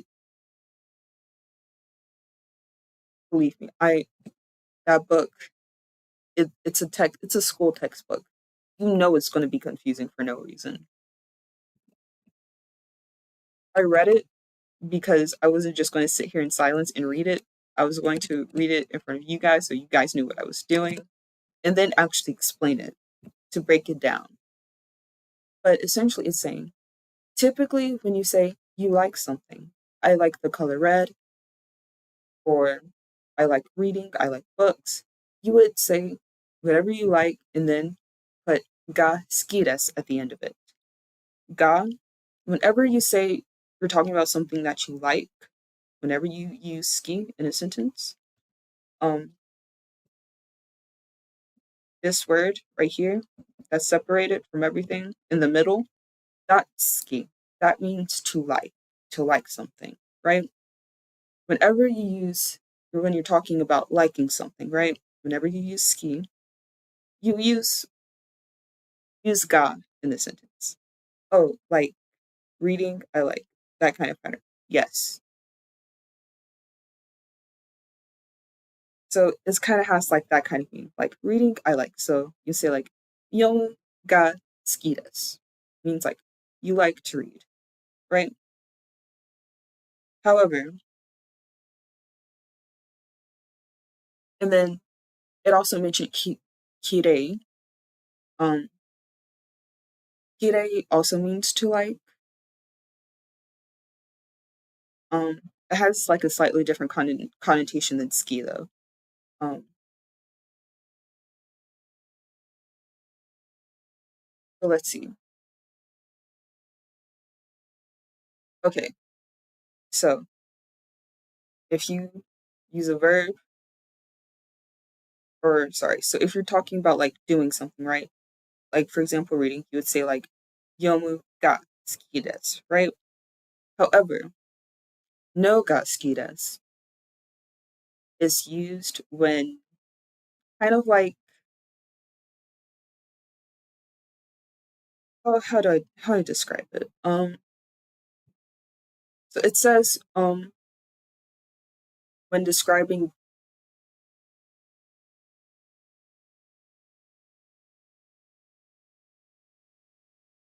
So it's used to like describe your preference for activities. I'm trying to figure out how to word this right.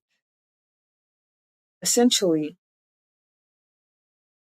okay, yes.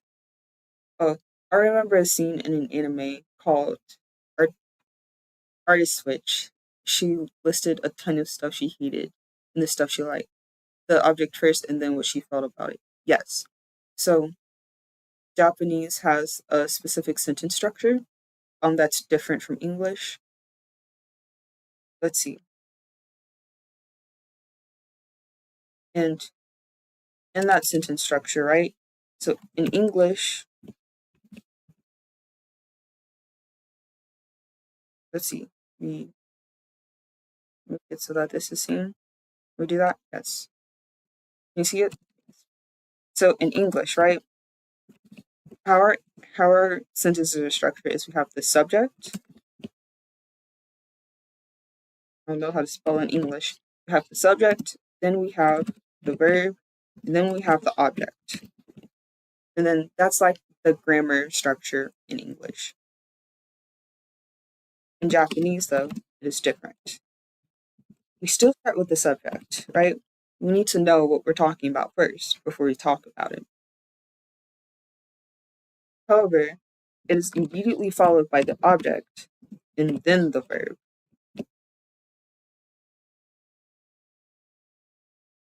That's why a lot of conditionals, I'll call them. Conditionals, as in anything that will alter the verb or the meaning or understanding of the verb. If it makes the verb negative, if it makes it positive, if it affects the tense, if it affects the likelihood of it. For example, if you want to say that this verb might happen, a lot of the time, those are conjugations. So in English, we might add words like might to a sentence to indicate that this verb has a possibility of happening. It's not guaranteed. In Japanese, a lot of the time, these conditionals, whether or not this will happen, if it will happen, negative, positive tenses, a lot of the times those are directly conjugated with the verb. That's why when you're asking someone to not do something, the entire like the entire I guess request, please don't, is conjugated with the with that verb or that adjective in negative form because all of that is directly relating to the state of the verb and it's affecting it.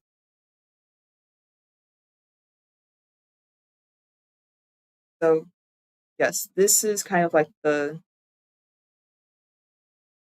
let's see the sentence structure in Japanese. So a lot of the times, um, like when you hear it in Japanese and you hear like that one familiar word, typically it's like the subject, whatever the verb is acting on, and then the verb itself.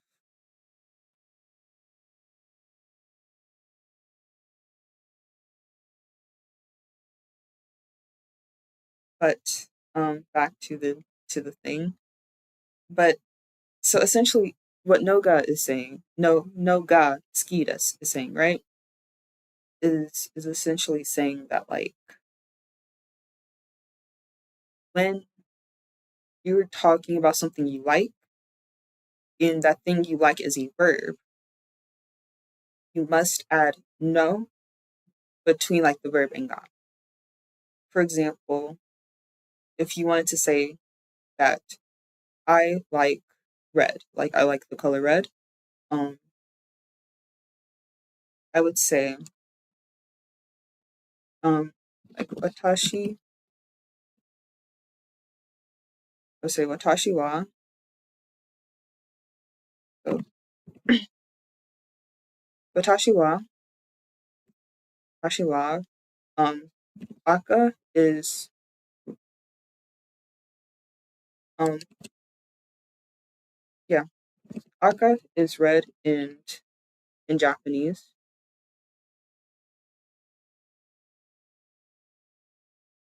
I can find the. I need to make sure that the kanji is correct for aka because I barely use that word. Yeah, it is correct.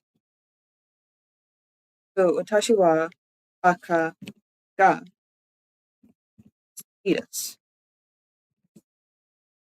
So, watashi wa, the subject, aka, meaning, the color red, and then ga ski desu, right? That's like what your typical I like something sentence will look like.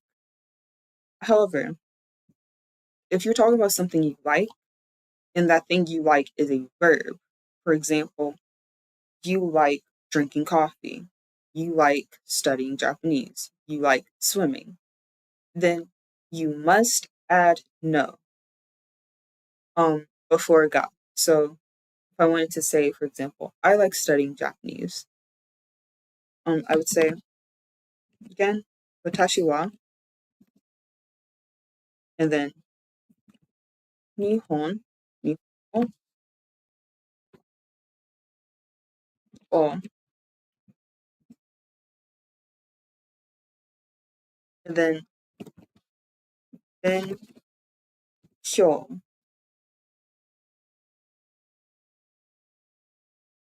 benkyou suru, which benkyou suru means to study. And then because benkyou suru is a verb, studying is something you do, it is a verb, you must add no ga. So you must add this no in it. It's kind of like a grammar thing, Like it's not proper Japanese if you don't add that no between the verb and ga. So benkyou suru no ga, and then i desu. Please, i desu. Yes. So, 私は日本語を勉強するのが好きです.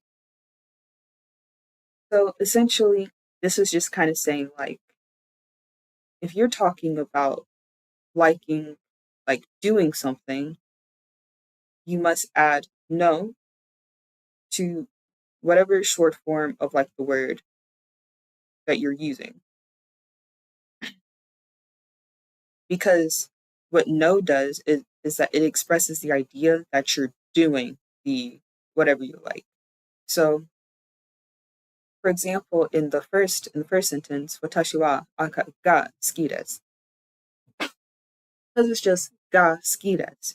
I'm saying that I like the color red. I'm not saying that I like doing red, like I like using it, but it more so has the implication of that I like the color in and of itself. Like I just like the thing. While something like watashi wa nihongo o benkyou suru no ga suki desu. No ga, the no has the indication that you are doing the object. So, 日本語を勉強するのが好きです. So, you like doing the study. You like doing the studying for Japanese. You don't just like the idea of it. You don't think that you don't like the just like the concept or whatever. You like doing it, You don't like looking at people studying. You like actually doing it yourself. That's what kind of the no does. Yes. Okay, I was able to break that down. I was able to like break that complicated as paragraph down. Okay, you're lost there for a moment. I brought it back then. I brought it back. Great. Um, but yes, so that's kind of what it does. It's like a proper grammar thing. If you don't have no, if you're like talking about liking, like doing something, like a verb, like reading, for example, Um, to indicate that you like doing it, you must have no, like you must have no ga skidas to indicate that you like doing the verb, whatever you're talking about. So yes, that is how I break that sentence down. So this is specific for verbs. So, again, this is like specific for um, describing, doing something. However, this is not just true for skidas. If you want to talk about being good or being bad at something, um, this would still apply. So essentially, it's not so much like the skidas that's important, it's noda or it's noga. These, like this noga combination behind the verb, that's important because that indicates whatever is following, whether you're saying you like something or you don't like something, whether you're good or bad at it, it's indicating that it's related to doing the object, not to doing the object, like doing the verb and doing the object, not just simply liking it. You like doing it. You don't like doing it. You're good at doing it. You're not good at doing it. Noga, again, the main purpose of noga is to indicate that you are doing X. And then what follows is essentially like whether or not you like it or dislike it, or if you're good or bad at it. So, for example, I'm going to use this same sentence with um, studying Japanese. And essentially, I'm just going to be changing the ending of it. So we know that it could be skidas to mean that I like studying Japanese, right? If I wanted to say that I don't like studying Japanese, I'm just going to go ahead and omit the subject. At this point, we already know I'm talking about me. Um, at this point, or for this specific example, the subject isn't really important. It's the object, the verb, and the conjugation afterward. That's like important in the focus of this. So I'm going to copy and paste this.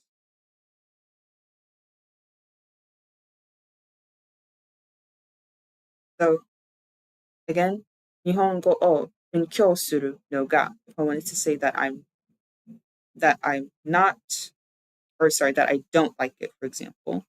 If I wanted to say that I don't like doing this, you use kirei. Kirei means don't like. So, kirei desu. And then boom. 日本語を勉強するのが嫌いです. I don't like studying Japanese. I don't like the activity of studying Japanese.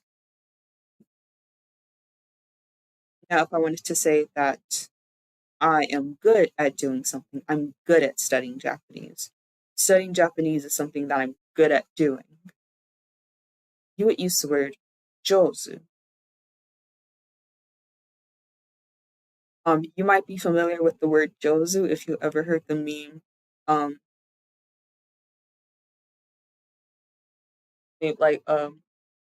my Japanese is not jozu desu or something like that.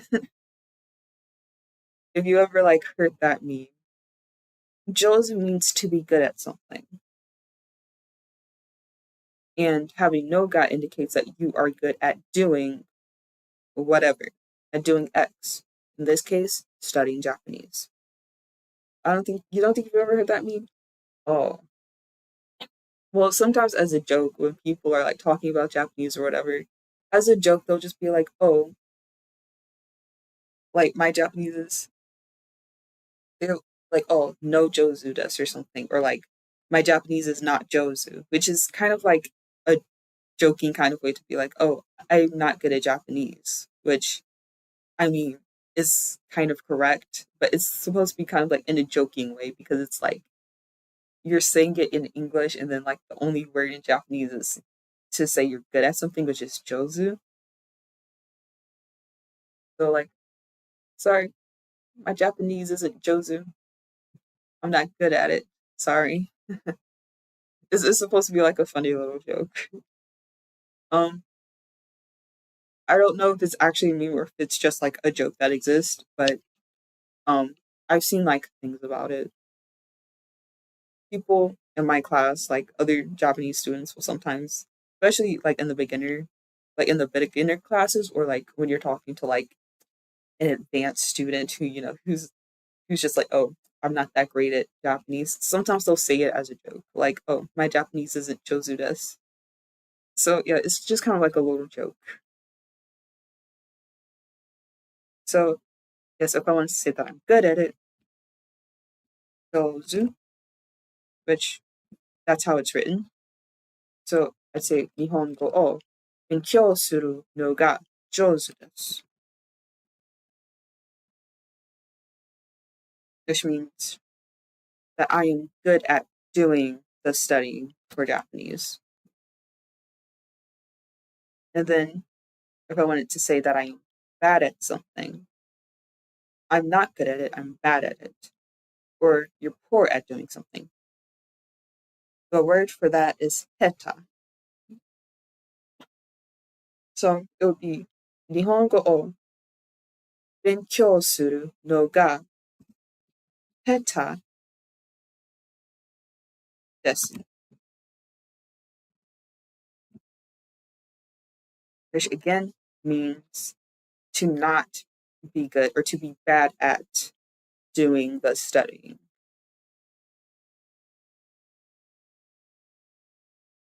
So this is kind of no noga. That's kind of like the main focus here. Not so much noga skidas, but noga is like the important thing. That's the thing that's like indicating the doing. You know, that you're talking about doing it rather than just the activity as a whole.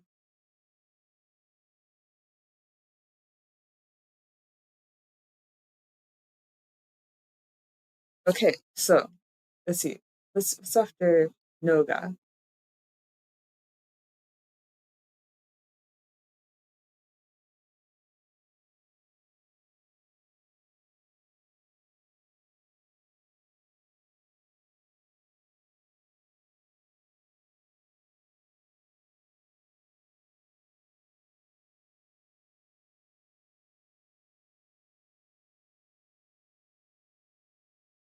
Okay, so now after that we have nanika and nanimo. Now, nanika and nanimo are words, um, but just kind of like how they work and when they're used is like different and like specific. So we will explain that. So our topic has kind of changed. Back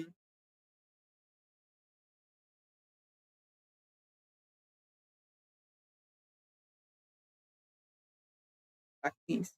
Okay. So now we're talking about nanika, and that is wow, and nanimo. So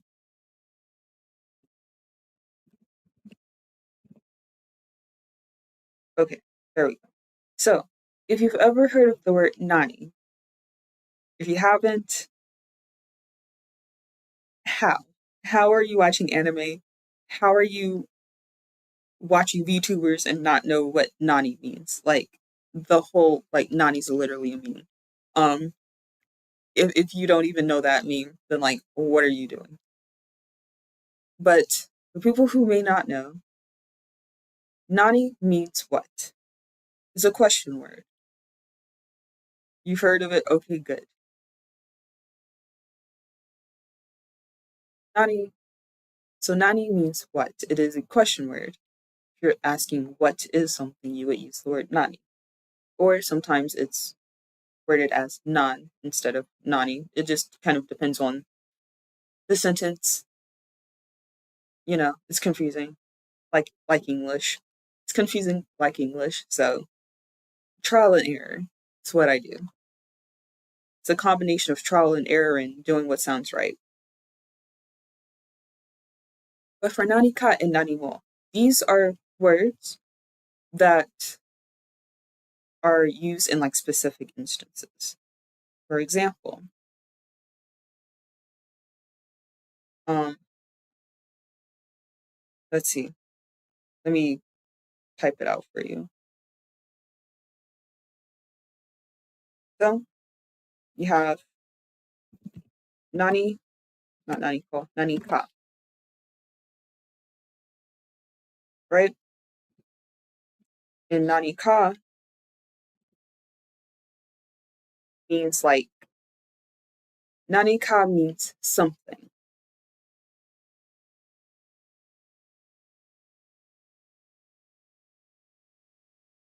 And it is only really used in positive sentences. So sentences where you're saying like something is or like something is happening, right? Okay, there we go. So you only really use it for positive sentences. So for nani ka, it is used in positive sentences or like in positive statements. So positive statements. You would not use this in like a negative statement. Like if you're saying that something isn't, like for us, we say like this is something, this is not something. We can use the word in both sentences. But in this case in Japanese, that's not exactly the case. Right? They have another word for that's specific for negative statements. If something is not something, instead they use nani mo.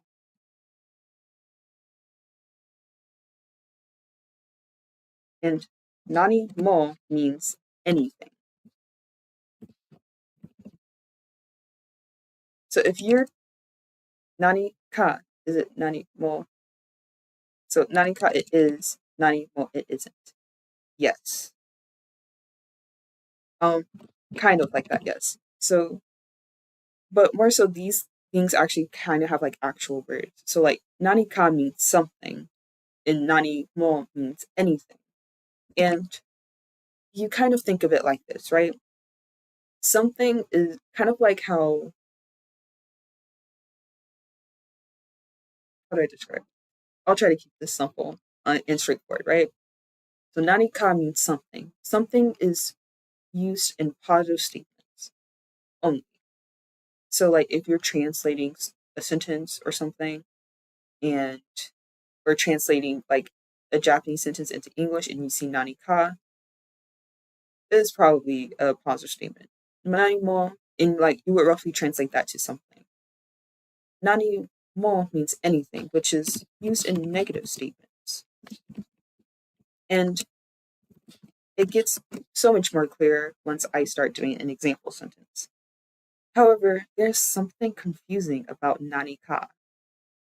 Nani ka is weird, right? The reason why it's weird is because it can also mean a question. See how that's confusing? So, for people who do not know, when you ask a question in Japanese, you always end the sentence or the question in ka. Ka is like the question particle.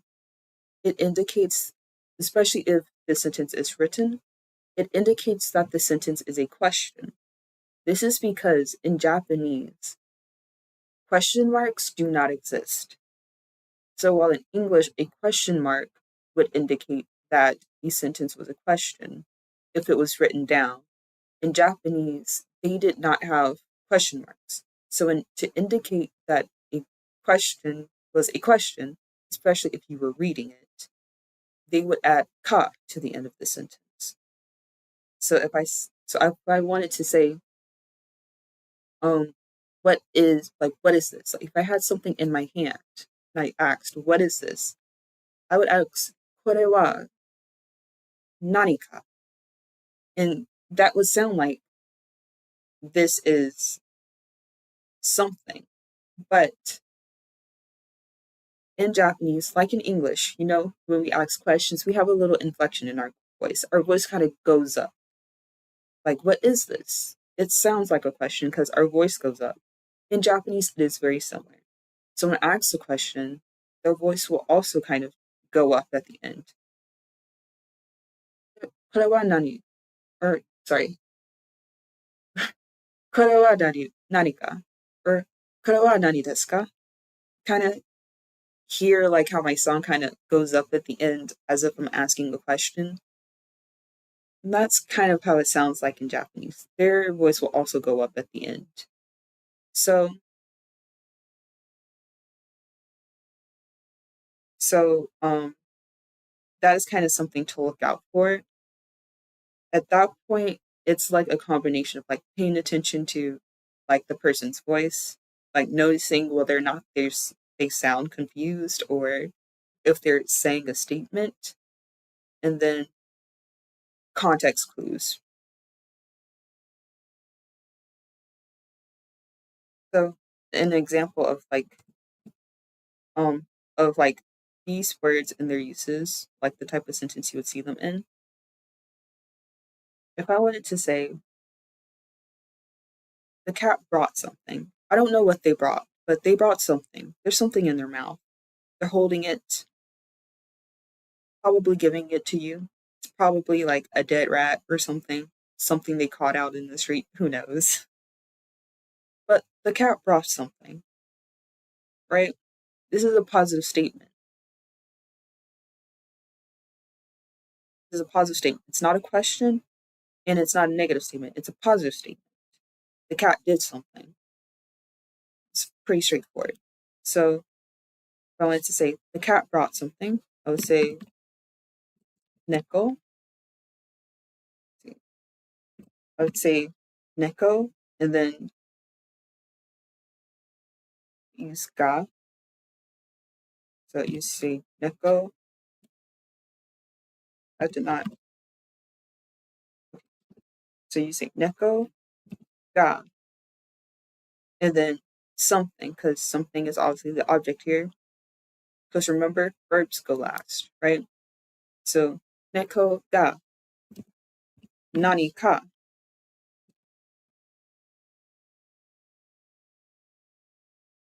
And then o to indicate that this something, nani ka is the object. Or actually, no, you don't need actually. You don't need a particle.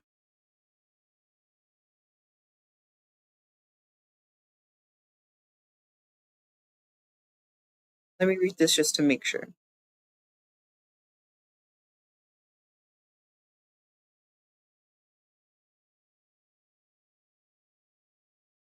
Okay, so yeah. Particles are not needed, or at least the object particle is not needed. So if you're saying a sentence and you're using nani ka or nani mo, you do not need the o particle to indicate that it is the object. It makes perfect sense on its own.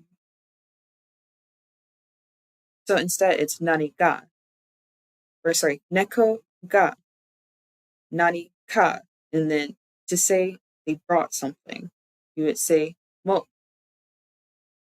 So this is in past tense. So what I'm going to do is we're going to take this step by step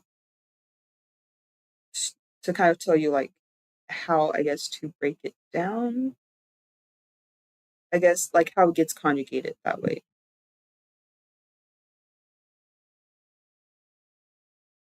So the full word is like on its own without any kind of like conjugations is motte to bring or to take, to bring something, to take something with them, to like fetch something.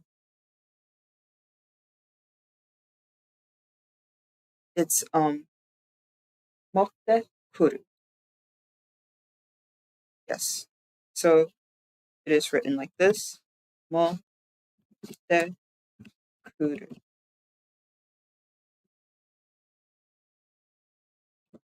So mo te kuru. However, right? This is in past tense, right? They brought this cat brought the something. So this had already happened. This happened in the past, whether it was yesterday or literally 2 seconds ago. It's in the past. So you would change this into past tense. Now, how you change this into past tense is motte kuru is kind of like two words combined into one. You know how like water bottle is one word, but it's like the combination of two words conjoined together to make a new one. This verb is kind of like that. So this verb is kind of like that. So first you have the this first word, this first kanji, which is motsu. So this right here, this is motsu. This is what it looks like normally, right? These don't give me kanji that I don't want. So that's motsu, right? It means to hold. Kuru, and then kuru on its own means to come. So if you combine the two together, it's holding something, but it's also like, but you're also like, you know, taking it somewhere. It's coming somewhere. It's coming with you. So that together creates a new verb that means to bring something.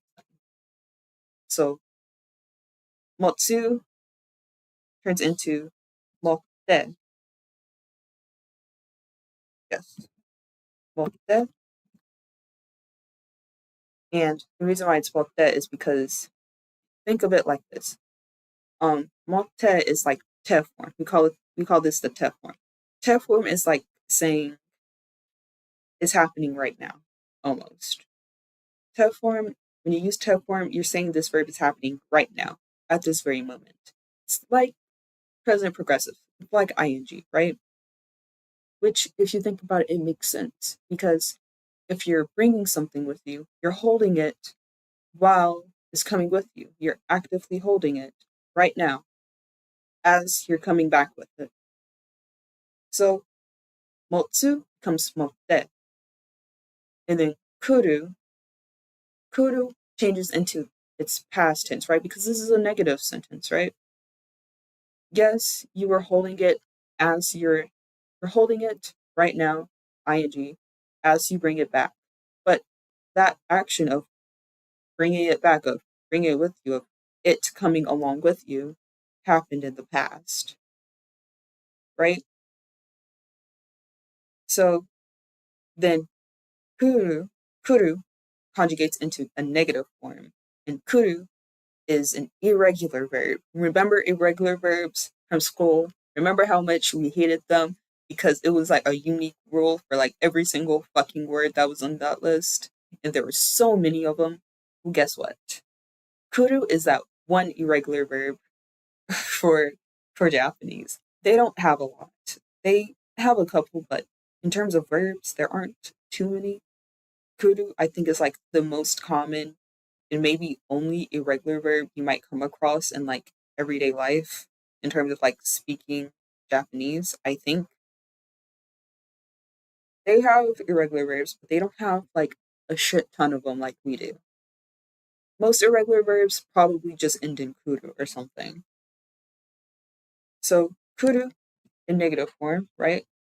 It changes completely. Ku or see, yeah. So kuru becomes ki mashita, right? What is an irregular verb? Bro, this isn't even like Japanese specific. This is in English too. What do you mean? What's an irregular verb? Okay. So an irregular verb is essentially a verb that does not conjugate to like the normal rules. An example,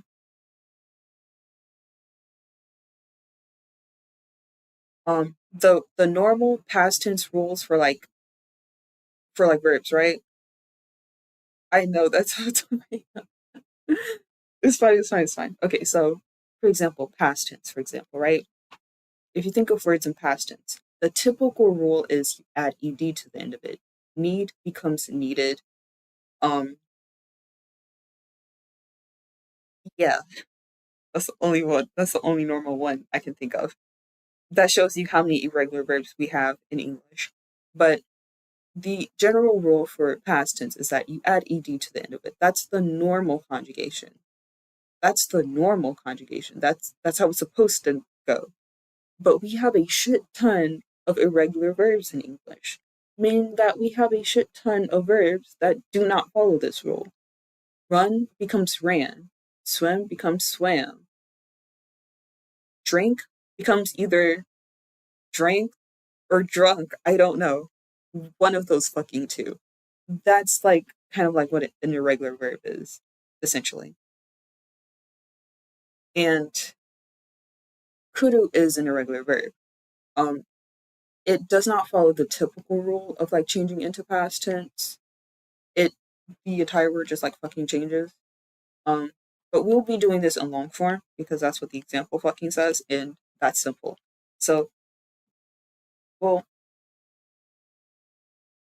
did I just say it in short form? Yeah. So if I wanted to say this sentence in short form, right, I can do that. It's my fucking class. I can do what I want. um, so kuru, which again looks like this, kuru, which looks like this, right? It's an irregular verb in Japanese. Kuru becomes you take out the entire word fucking changes. It becomes ko, and then you add nai at the end, and then boom, it becomes negative. So this sentence means the cat brought something. Neko ga nanika motte konai.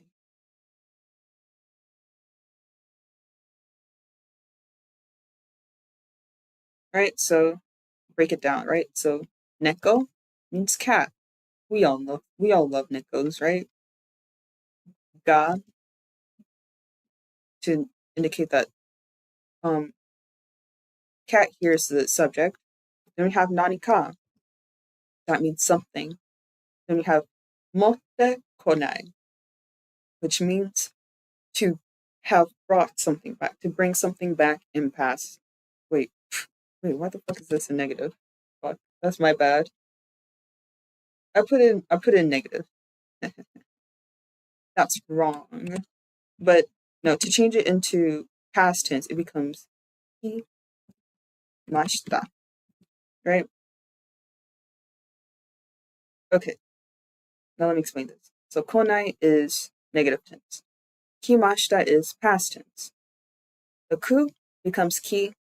Get rid of the ru, um, because you're conjugating it with mas. It's a verb. Verbs conjugate with mas to indicate that it's polite. And a lot of times when you are changing its tenses, you'll do like you'll add mas at the end and then conjugate mas to be in past tense or something. So kuru becomes kimashita. So the sentence is neko ga nani ka motte kimashita,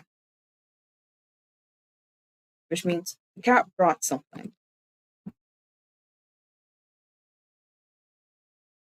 Now, if I wanted to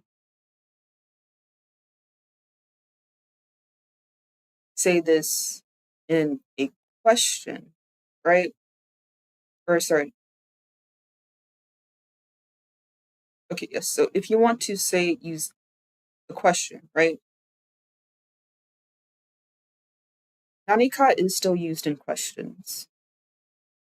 Um, if it is in a sentence and it is not at the end, you'll see like nanika da da da da something ka as a question.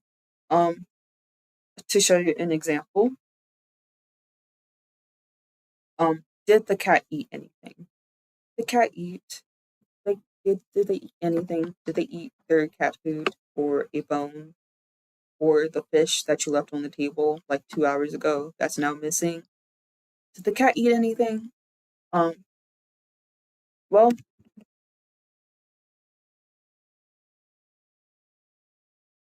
this is how you ask it in Japanese. So, neko ga, still use ga.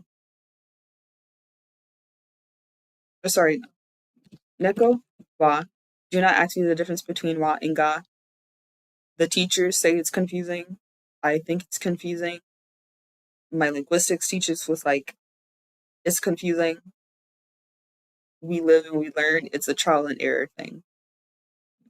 As long as it makes sense, it's good enough.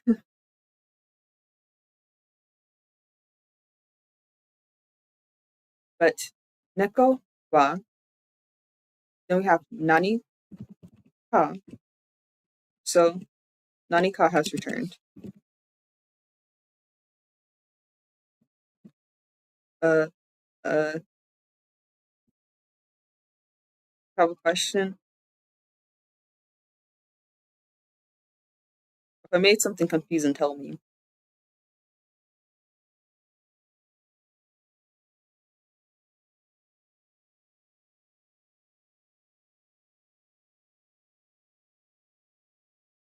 Okay, so neko wa nani ka. No, I'm following. Okay, sorry. Just ga and wa. Wa is a topic particle. Ga is a subject particle. They can be. They're not always used. They're not technically used interchangeably, but sometimes understanding when a sentence uses one or the other can be confusing, especially for me. I haven't been studying, but on top of that, I'm not like a fluent, I haven't gotten to like fluency yet. So I still get this confused a lot. Um, and this is way, ka and wa on its own is like an entire 5 hour class. So, yeah, I'm not going to explain that. I'm going to do what the book tells me to do. And it told me to use wa. So, neko wa nani ka. And then to eat means, um, to eat in Japanese is taberu. Taberu. However, this is a question and this is in a polite form. Also, we're asking if this happened in the past. Did, it's past it. So it becomes tabe. So you take out ru, tabe, and then ma, shi, ta. And then you got ka at the end. Because remember, this is a question. And see how it ends with that little circle? That's like the Japanese period. And they don't have question marks. So they have ka to indicate if a sentence is a question. So, neko wa nani ka tabemashita ka? Meaning, did the cat eat something? Did they eat something today? This question is a positive statement, so you would use ka. It is a question, so there's another ka at the end of the sentence. There is like questions like kore, kore wa,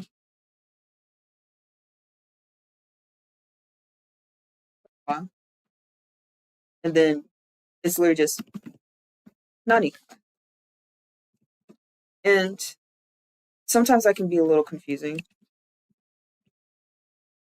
just because it just because like in written form it looks like the word something, but it's not, because through context clues alone, you're it's probably obvious that whatever this is, it's something. You're holding it, you see it. But oh, through context clues, you'd probably be able to tell that they're probably asking you what this is and not telling you that this is something. Again, especially if like their voice kind of goes up at the end, they sound like they're asking a question. これは何か? Kind of sounds like they're questioning what it is that they're holding. So, yeah, something to keep in mind. But when you are stating a question, you also still use nani ka because it's still a positive statement. It is a question, but it is still, again, a positive statement. However, if you're saying a negative statement, for example, I just asked you, 猫は何か食べましたか? Did the cat eat anything? No, the cat didn't eat anything. We use nani mo. So, first start with iie, which means no in Japanese. So, no. And then I say the cat didn't eat anything. So, neko. So, neko, the cat. And then wa, nani mo. And then tabe. And then we're saying that they did not eat anything. But again, it is still in past tense. So instead, we conjugate tabe. So tabemashita becomes tabemasen deshita, which looks like this. Tabemasen deshita.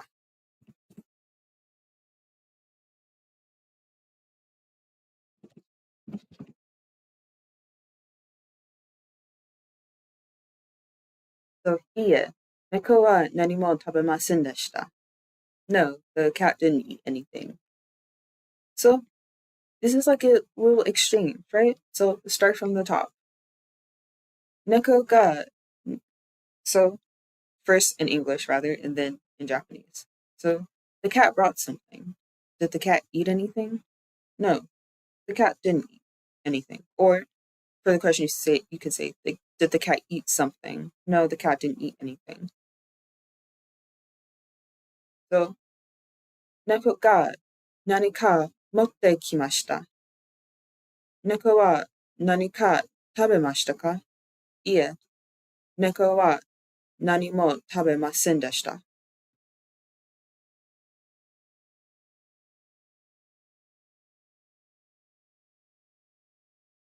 And that is nani ka nani mo. That's kind of all there is to it.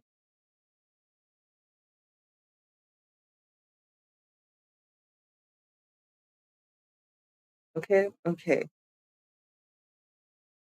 Again, if anything sounds confusing, even just a little bit, if you're confused, if you need me to explain something further, break it down more, explain it better, I can. Again, this only just I need some water, hold on. Again, this only just helps me better understand this and hopefully will also help me remember these grammar points better.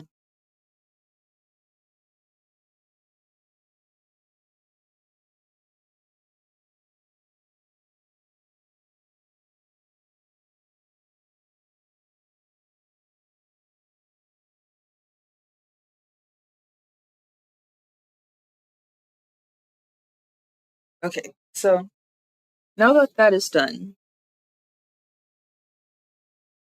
that is chapter 8, or that was chapter 8. I'm gonna go and grab another coffee, be back in a few minutes. Okay, go and grab your coffee. Gonna want to stay awake for the next chapter.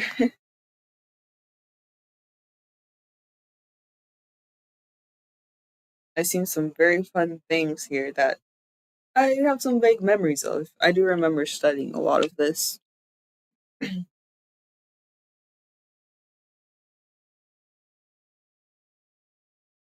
So change the current topic.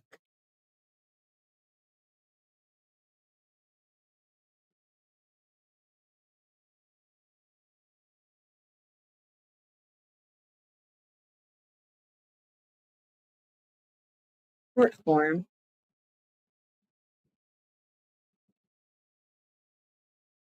past tense.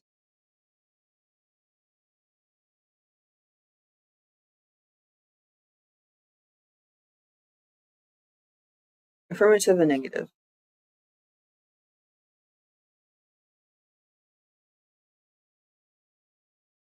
Okay. No, not this. There. Now,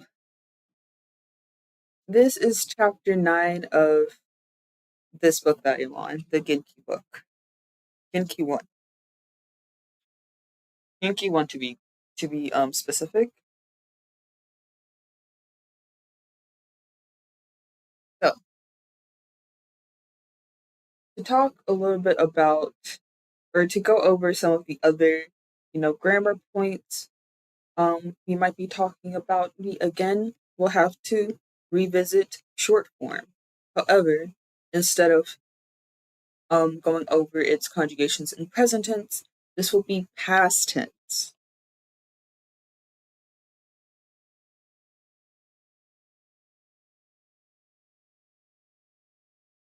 So all the way down, here we go, to lesson 9.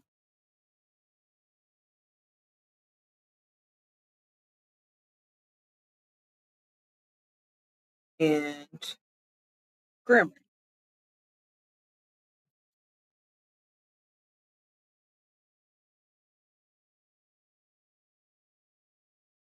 So again, we have our short forms again. And as we know, we're going to go over short form in present tense before we go into past tense, right? We learned how to conjugate it in present tense, both in positive and negative. However, now we will be learning how to conjugate words in past tense in both, again, positive and negative forms. Now, this gets a lot more complex. Short form in past tense gets a lot more complicated.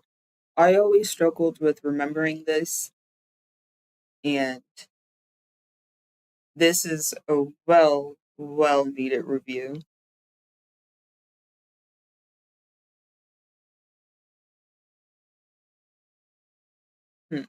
Let's see.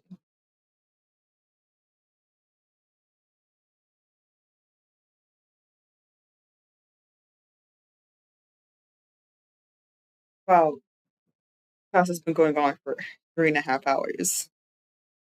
I see why teachers like to rush through things now. Um, Longer than, oh my goodness, I don't even think my lab class, my science labs are this long. Actually, no, my science labs are about this long.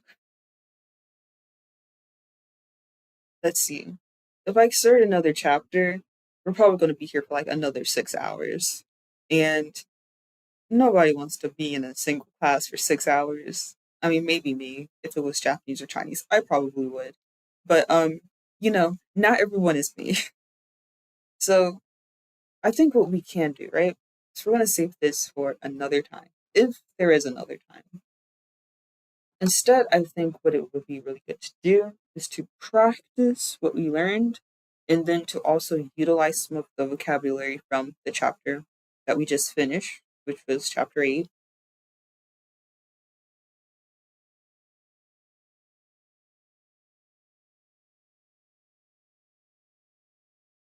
So, current topic, we're going to change it to,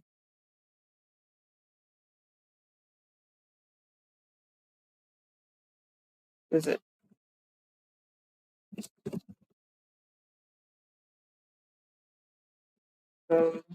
Vocabulary and practice. Vocabulary and practice.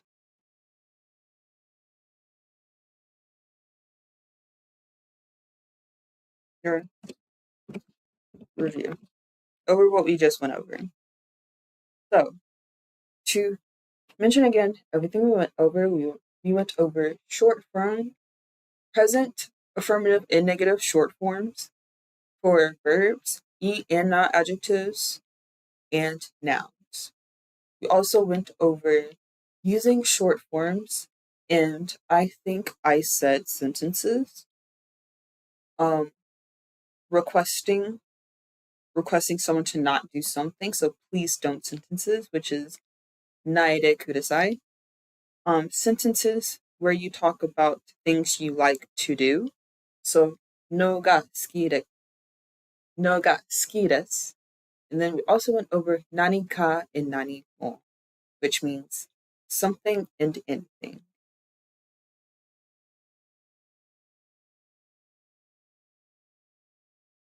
So now it's time to practice a little bit of what we learned and use it to make more complex sentences. And what I'm also going to do, hold on,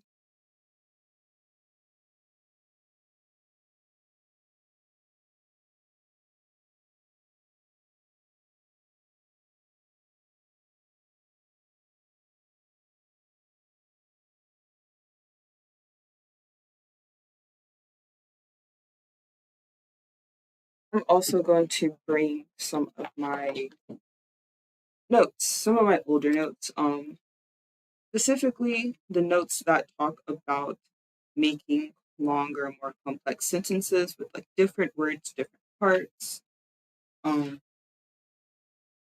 sentences with a myriad of not only kinds of words but also particles and you know, really, really fucking sentences.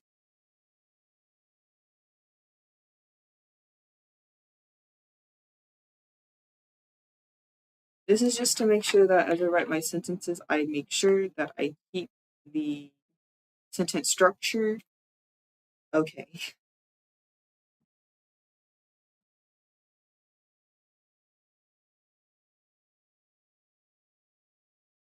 So, time to do a little review and use some of our vocabulary that we learned. Well, no, y'all didn't learn vocabulary today, but some of the vocabulary I learned when I first went over this chapter. I was never really the best at like learning the vocabulary for each chapter, but that was mainly because unlike back in like elementary school, maybe middle school, back when teachers would put more effort in like making you learn the vocabulary, the teachers were not so insistent on it. We had like weekly quizzes for like vocabulary, but it typically wasn't the entire vocabulary for like the entire chapter, which good because it was a lot of fucking words. But that didn't mean that there were typically a lot of words that I never really properly learned because I wasn't that good at studying, but also because I just kind of forgot over time. Because I wasn't good at studying. I never really studied well good enough to commit most of the things I learned into long term memory, unfortunately. But that was the case for me. So, on to our chapter review with vocabulary. So, essentially, how this is going to happen is that I'm going to make myself use as much vocabulary as I can. You guys aren't going to know how much of the vocabulary I use, but like, I assure you, if I have to write some nonsense of a paragraph about God knows what that doesn't make sense, uh, that might have to happen. Um, I might also be using some other grammar points that we did not go over in this chapter because y'all don't know it, but I do. And it's still good and viable practice for me. So, yeah. And I think, honestly, I think going per chapter or per every couple lessons might be really beneficial for me if I do this once per day, which I'm not going to be streaming this every day, by the way. I'm not going to be streaming myself studying every day until school starts because then you guys aren't going to see me play Identity V, and like Identity V is so much more fun, isn't it? Isn't it, guys? Of course, though, if you guys do want to um see this kind of thing again, um, if you're in my Discord, probably say this again like at the end of like the stream or something.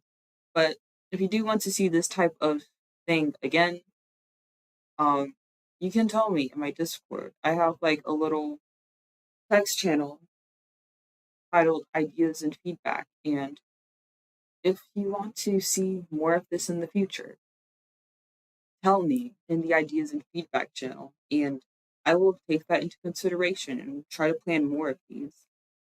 Maybe make it a bit more properly planned out, meaning maybe actually doing a little bit of study beforehand, which honestly, if it's for stream, I might actually be able to get myself to study off stream as well as on stream, which again is only just going to be more beneficial for me.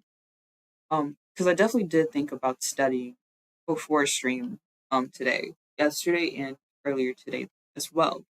However, I did not do it because I wasn't sure if that would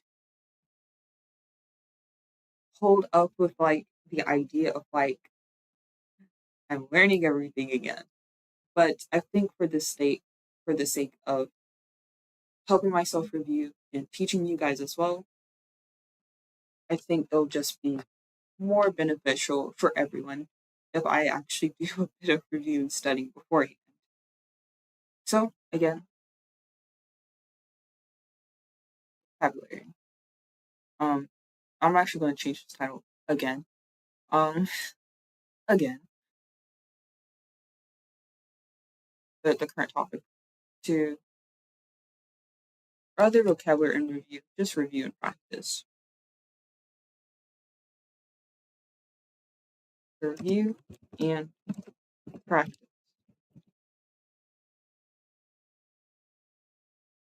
There. So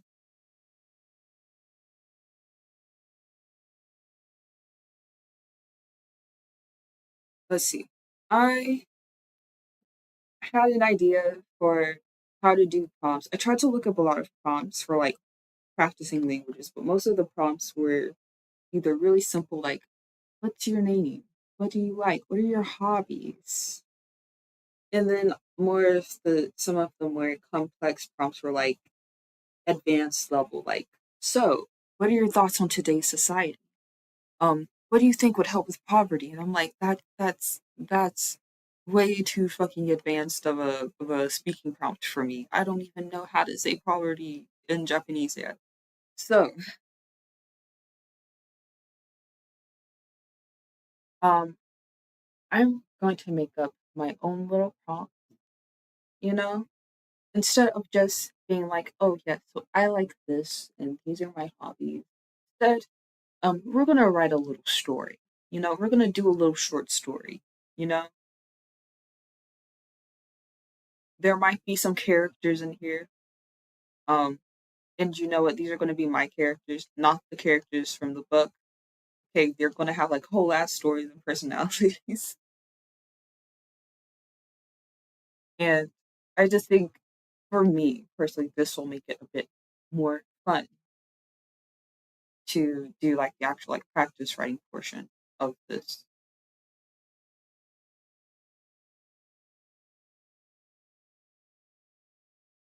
So thinking of the vocabulary a little. Okay, I'm going to do this. That works somehow. Um, somehow this works.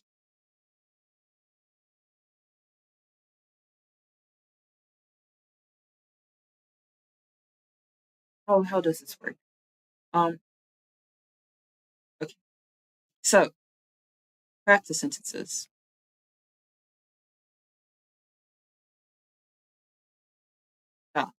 I can't do that.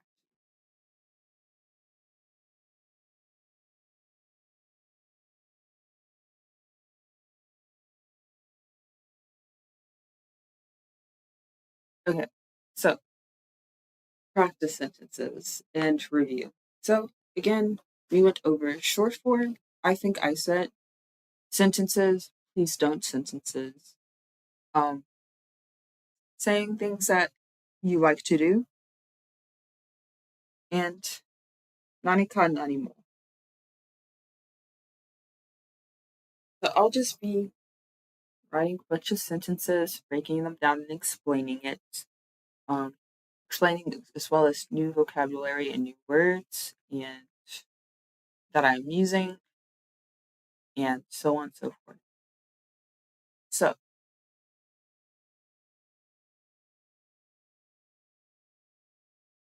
um,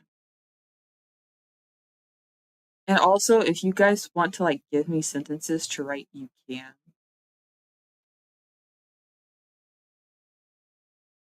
That would also be fun.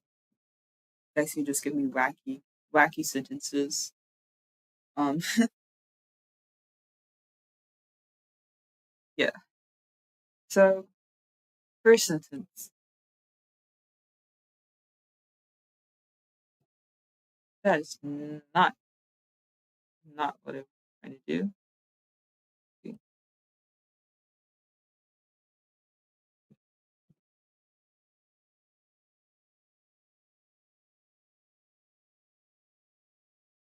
Why did you get so big? Supposed to be tiny. Okay.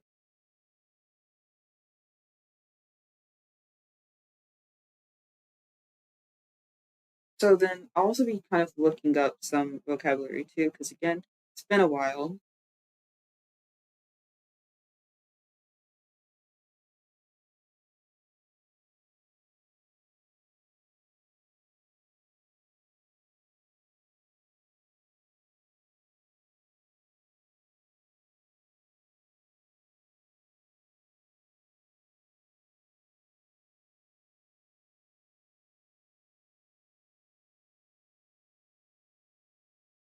So let's see. So watashi, watashi wa saiken. So people who don't know, saiken actually means um I'm gonna write that in kanji. Saiken means recent. So I recently, so something's been happening recently.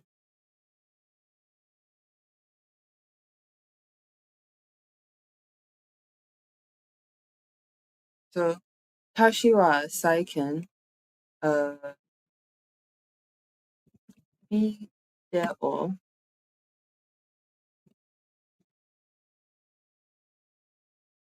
If you couldn't understand what I was saying through that, I said video game. Video game. Um, because video game is not a word that originated in the Japanese language. Um, so instead of like trying to create some new word, or trying to combine words to in from the Japanese language to create a word that means video game, we just used the English word and then use katakana to essentially spell it out within their language. So, 私は最近ビデオゲームを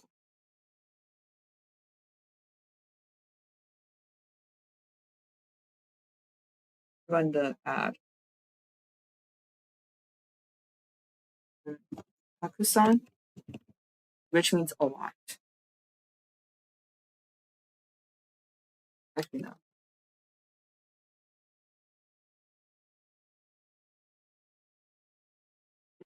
Oh, and then when you're saying that you're playing video games, instead of like using a verb that means to play, you just use the word to do, um, which I think is pretty funny.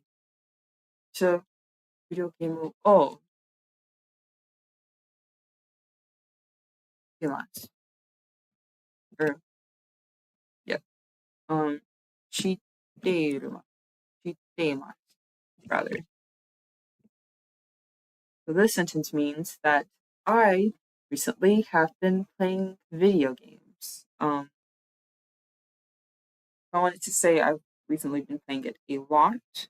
Like I've been putting a lot of time doing it. I might say I was at Hakusan here. Before the object. So 私は最近、たくさんビデオゲームを知っています。So I recently have been playing a lot of video games. Like a son meaning a lot. Video game o meaning video games, and then shiteru meaning doing. So I've been playing video games a lot, or I've been playing a lot of video games recently. Um, which is very true.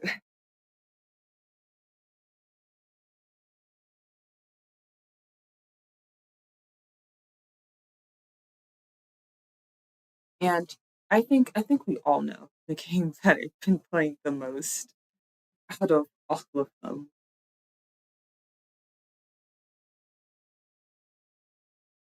But I do have to still remember to try to use these grammar points that we learned. So short form. Um, so since it's in short form, um,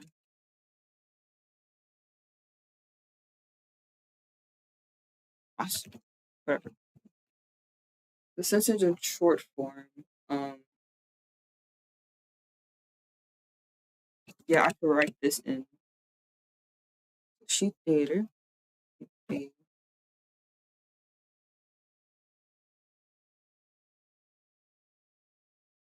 私は最近たくさんビデオゲームを知っている.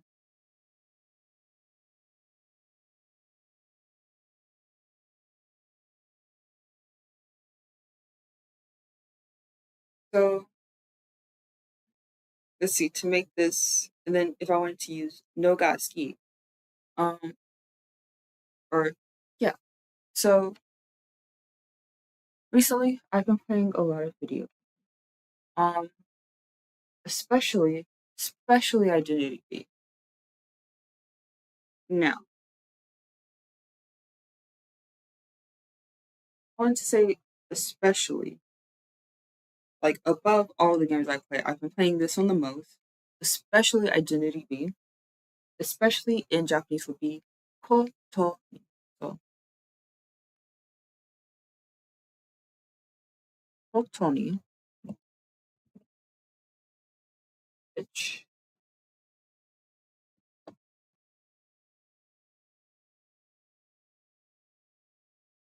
is so far down, looks like this. That's kotoni, and koto means especially, or kotoni means especially. So especially, and then I'm just going to write this in English. Identity B. Identity B. Yes.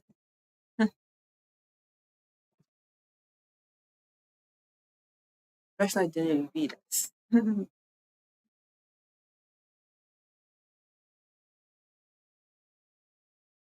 So I guess we're talking about identity B for this paragraph then.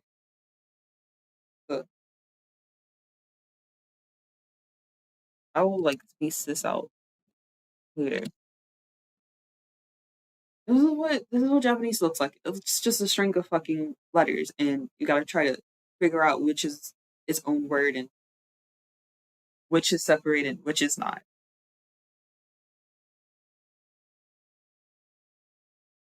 So, 私は最近たくさんビデオゲームを知っている, or 知っている, ことに identity B です.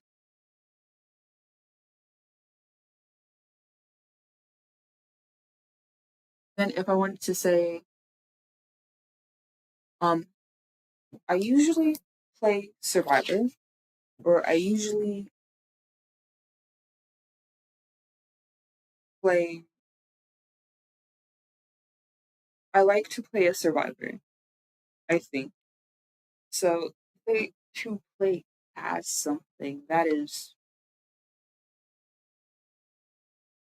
I'm gonna have to reword the sentence a bit to make it within my language abilities. So, um,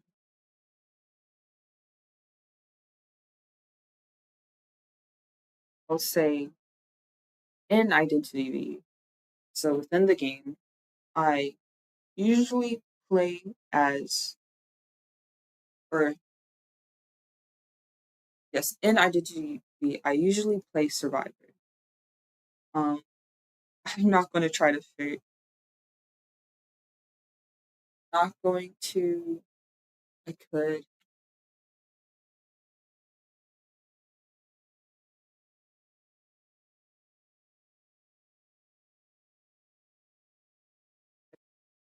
so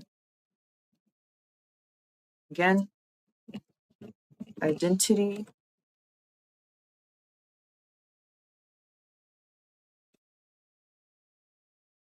Identity V, and then set activity that is happening within the game, we use dead. So Identity V dead. Um,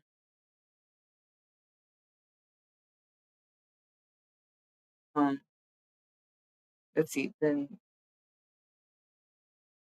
dead, survivor, all, um, I usually like dead. So, okay. So first, have usually. So usually is itsumo in Japanese. And if you use it with like a negative verb, it means never, but we're using in positive sentence, so it's going to mean like usually. So always, usually, every time, often. Often might also be a good word, which is tabi tabi, but we're gonna use itsumo, because I'm more familiar with that word. So itsumo. So usually itsumo, um, identity de, survivor, which is taken something. Survivor is seiken. No, not seiken. Seizonsha. Seizonsha. So seizonsha means means a survivor or something like that. So seizonsha or, and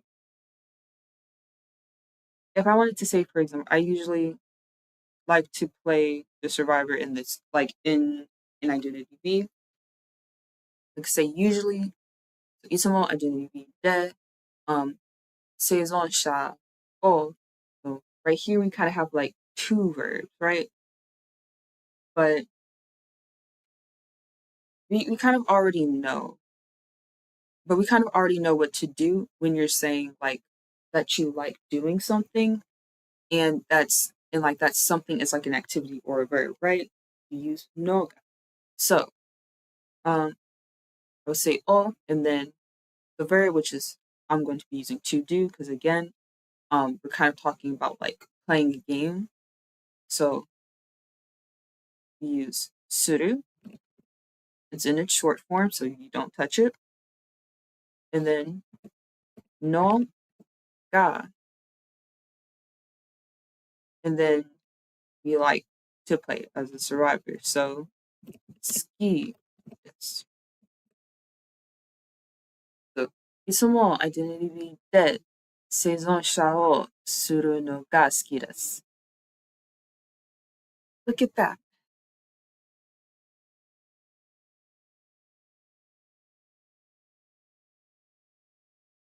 And sometimes, which is sometimes, tokidoki. Right. It was a word that repeats. I always like the word for sometimes because it just sounds so silly and cute. Tokidoki. But um tokidoki, tokidoki, uh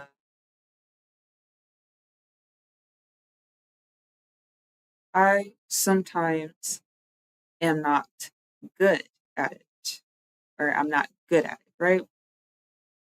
For context clues, you could indicate that I'm talking about playing as a survivor in Identity B, but for the sake of making complex sentences, we're going to include the object anyway, even though it's kind of already obvious and known what I'm talking about. But tokidoki, so again, we're going to be using another no ga um, sentence structure because of this. Tokidoki, uh, again, seizonsha, which means survivor, o suru no ga. And then instead of saying headpan, instead of just saying I'm bad at it, I want to say that I'm not good. You know, make use of like using the short, the present tense negative form that we learned. So we know that jozu, so we know the word for to be good at something, right? Is jozu. However, however, um, jozu is a not, right? So jozu is a not adjective. So we must um conjugate it the same way into negative form, the way we would conjugate not adjectives. How do you do that? Um, we add to the end janai or janai does.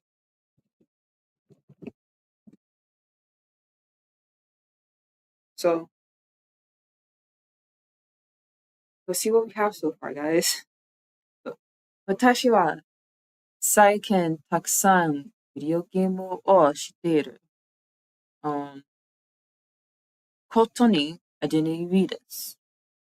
いつもアデニビで生存者をするのが好きです。時々生存者するのが上手じゃないです。Meaning that what I have so far means I'm going to, um, let's see, enter it right here. So right now, or what I have right now, since the little paragraph I have says, I recently have been playing a lot of video games, um, especially Identity. Um, Usually in IDDB, I play. I like to play the survivor. Sometimes I'm not good at playing the survivor, but you know what we do? We try anyway. So I wanted to say, but this demo, demo, I try, and to try something, is or to try like to try to do something, like to attempt to do something, right? Is shi yo to suru, shi yo to suru.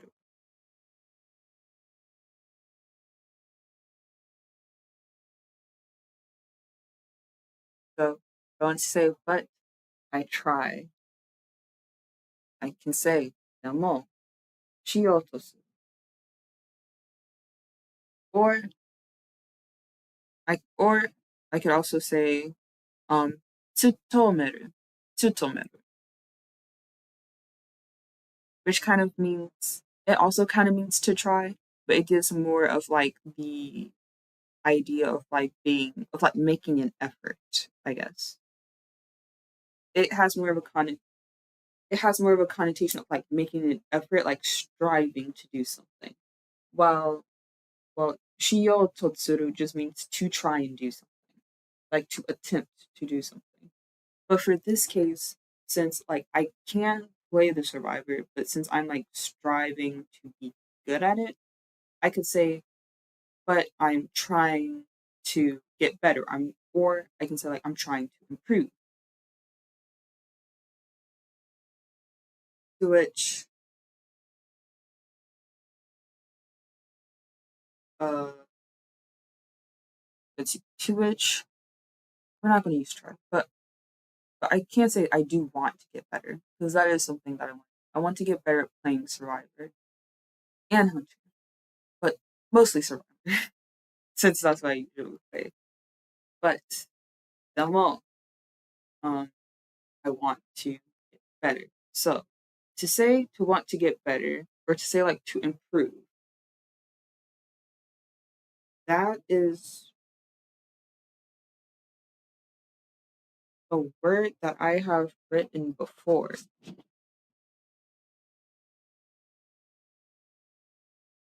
That's word I've written before, uh, which I think it means no, which means I think I could say yoku shite or like yoku suru, which means yoku means so yoku means nice or to yeah, yoku on its own kind of means like to be nice or proper or to be good or skillful at something, right? But if I want to become better, you would use the word naru at the end of it, which means to change. Not so to change, but to become. But yes, to change. But naru means to become. So yoku naru means to become good, to become skillful, or to become better.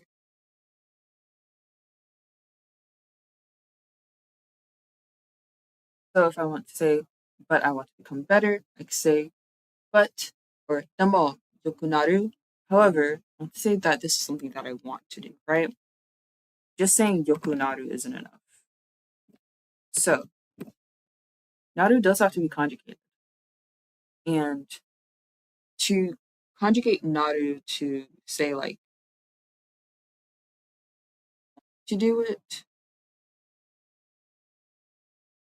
use the Thai form. So naru is a verb. You take off the ru, change it to ri, and then add Thai at the end of it. Now it means you want to become better. Damo, yoku naritai.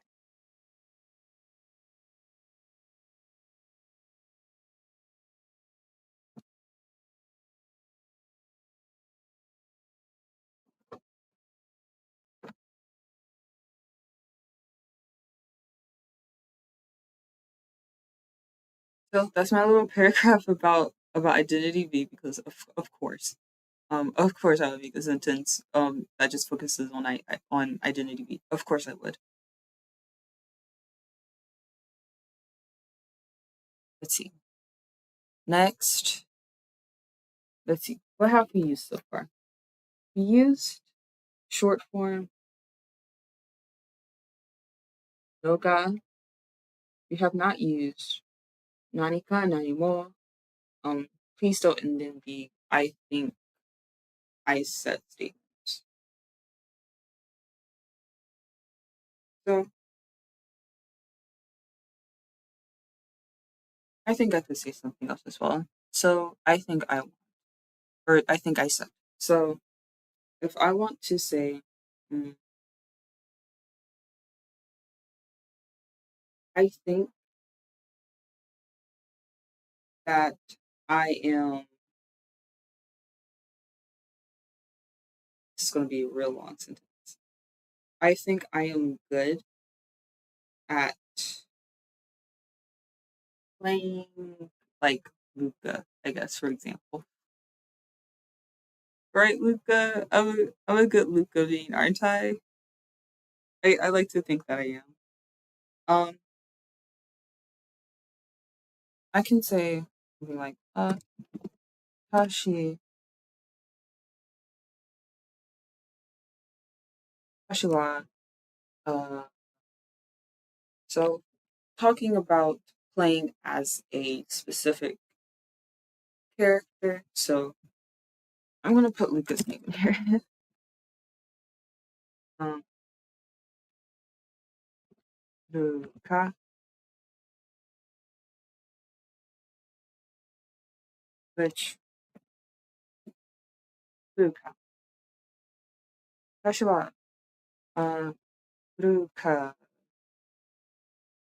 or still don't really know how to say to play as something, but, Tashi wa, video,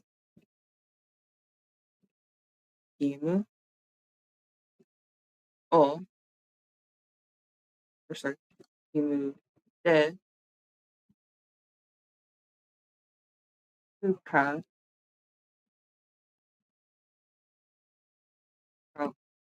or,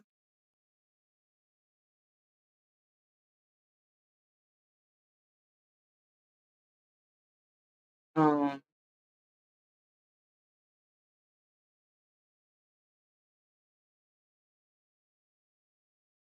or I'm gonna say prisoner rather, because every time I see like Chinese and Japanese players play prisoner, I've seen the characters for it. Prisoner, Shuji, the Shuji for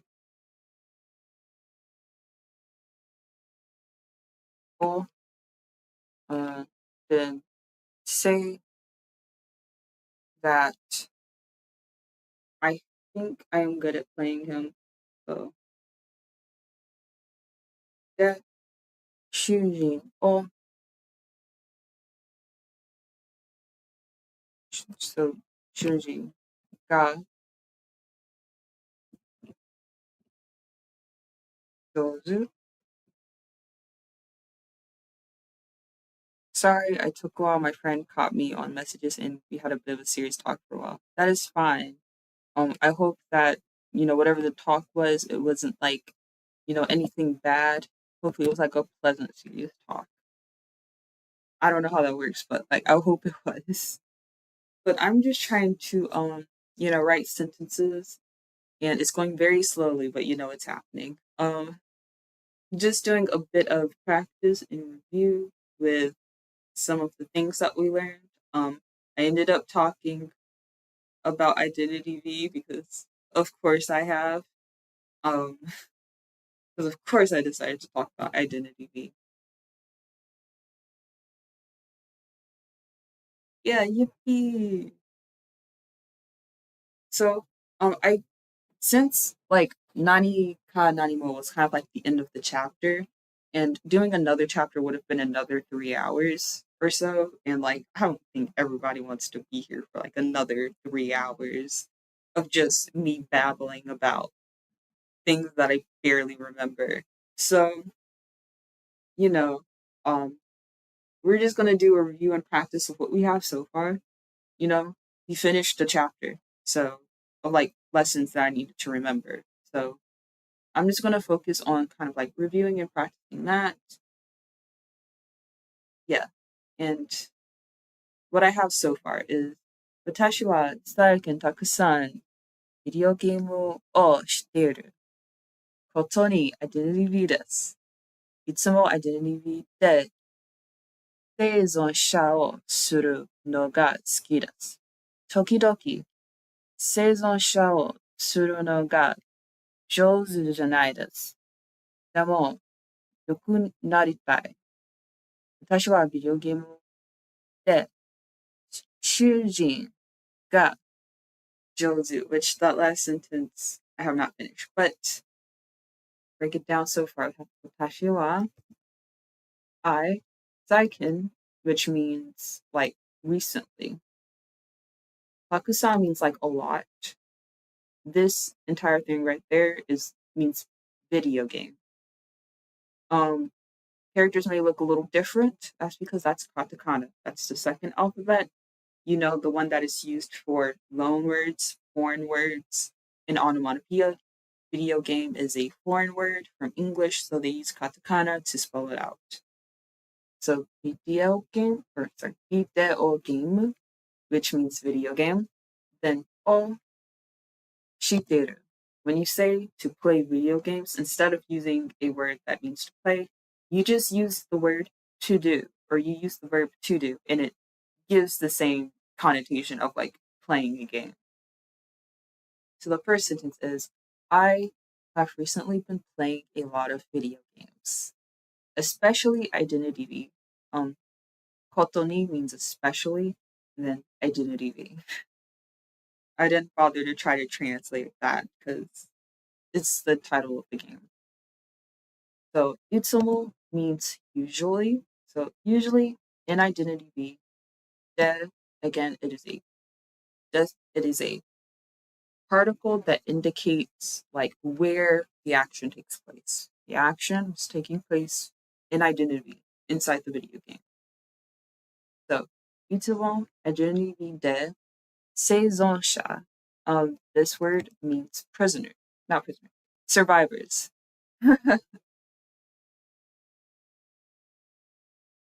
Prisoner, is that you? Is that you in this sentence? You are in this sentence, though. Just not this one. But seizonsha means survivor. And then o, again, object particle, suru, to do, because again, we are playing the video game. And then no ga ski desu. So you remember no ga ski desu. It means to like to do something. It means in the video game, I usually like being the survivor. And I think instead of suru, I might also be able to use iru, which means to be, but again, um, it's for animate objects. The characters in the game are considered like animate objects. At least I think. So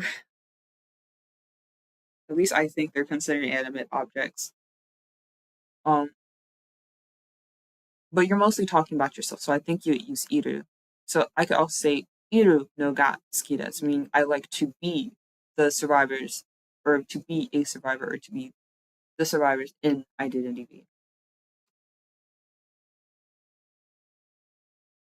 Next we have tokidoki. This is running into you guys' chat. uh, Spacing things out.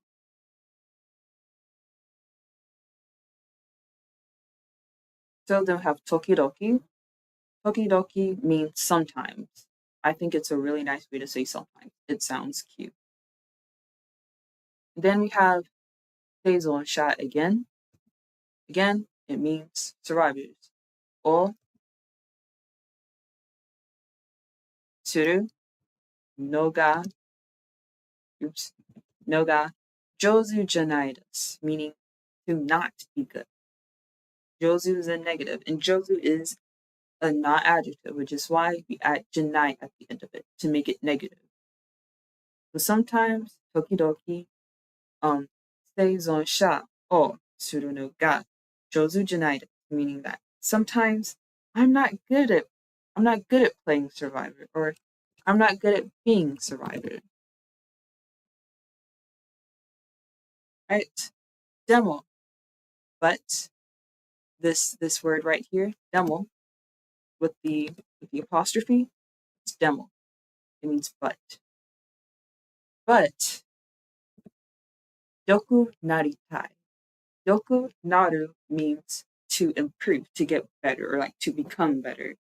Tai is a conjugation that means to want something. So yoku naritai is means to want to become better. So demo, yuku naritai. But I want to become better.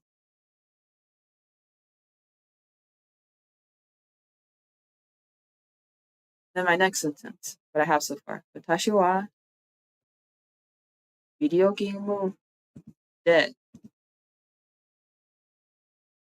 shujin. Shujin means prisoner. That's this little guy right here.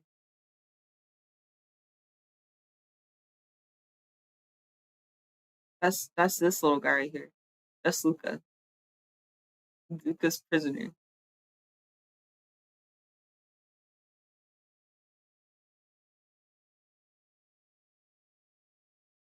So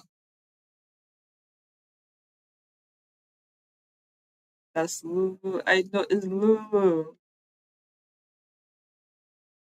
Guys. But yes, Watashi wa Yogi de Shujin ga Jozu.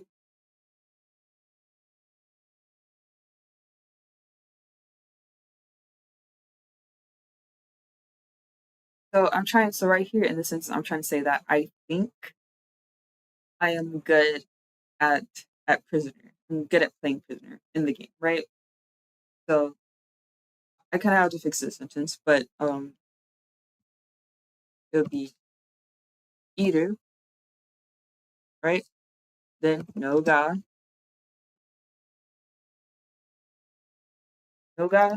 jozu. So let's break this sentence down, right? Because we have like two grammar points in here. We have the no ga as well as the I think sentence or the I think kind of sentence structure. Yeah. So watashi wa. So what is it that I think, right? I think that I'm good at playing prisoner. So I'm good at playing prisoner. Watashi wa video game de shujin iro no ga jozu. To kind of say like, oh, I'm good at playing prisoner, but this is something that I think, right? So now I have to again conjugate jozu, which is a not adjective, into short form present affirmative because I think he's good. So it is positive. It is affirmative. And I have to conjugate it so that way it can be combined with to, omo imasu, which means to think or that I think something. So what do you do with not adjectives? Add a dot at the end of them. For nouns and not adjectives, you add a da at the end of it to indicate that it is short form, present, positive. To indicate that this not adjective, it is in present tense and that it is positive, that it is true. So, watashi wa video game de shujin. Oh, I forgot the o particle. Shujin o iru no ga jozu da to omoimasu. Which means that I think that in the video game, I play prisoner good, or that I play prisoner very well, or that I am good at being prisoner in the game.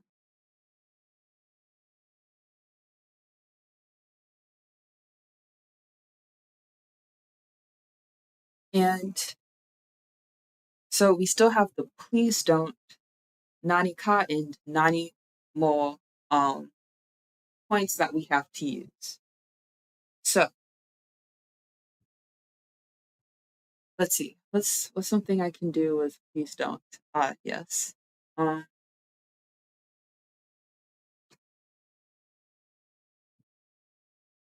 Please.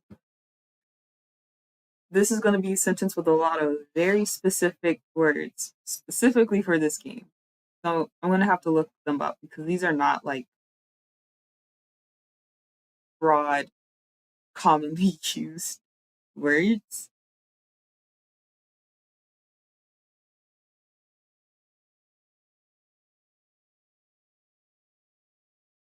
But yes. So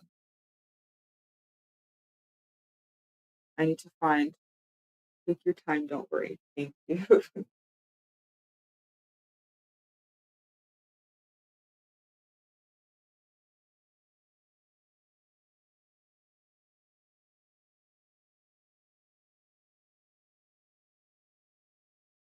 They have so many different words that mean like the same fucking thing, but they all have like so different they have like different connotations with it.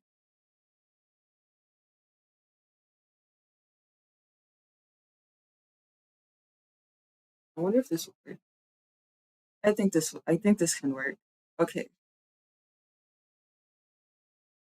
Got one word down, there's another one.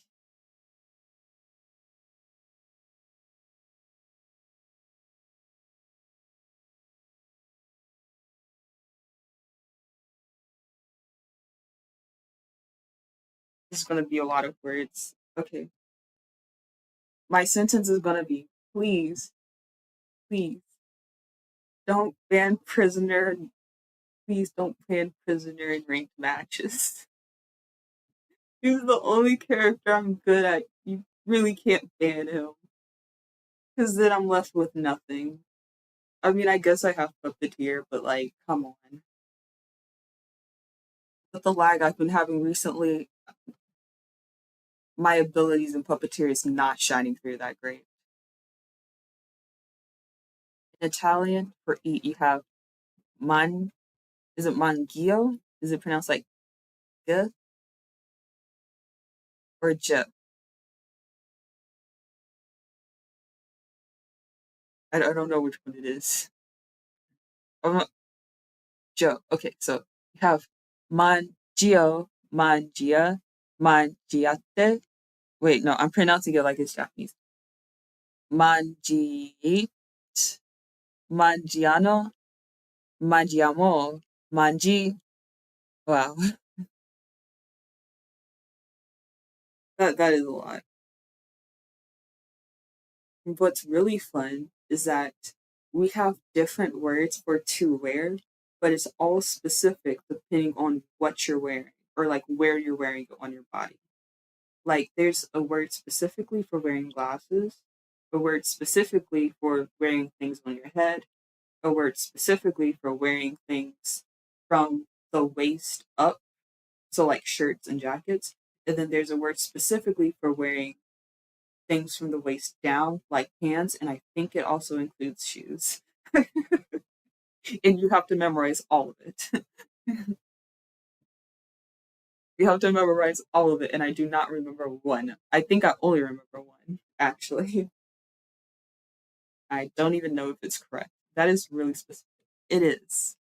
I don't know why they wanted to do that, but like they want it to be so specific for something that has no reason to be so specific. But you know what? I do love the language, so I gotta roll with the punches. I just gotta let them do what they want.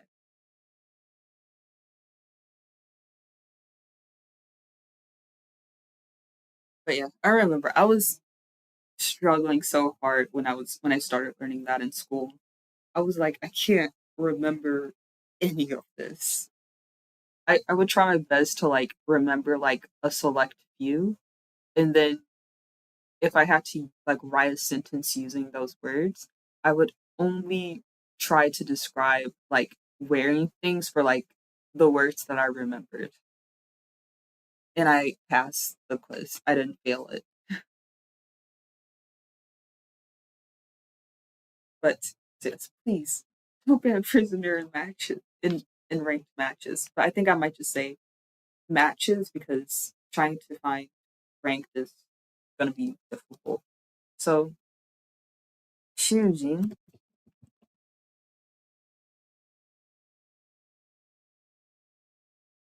well,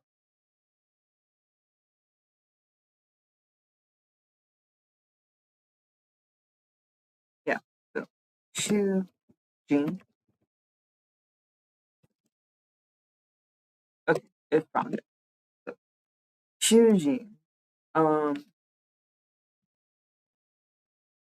wo or choosing no, uh, then ban, and then I don't want them to ban them.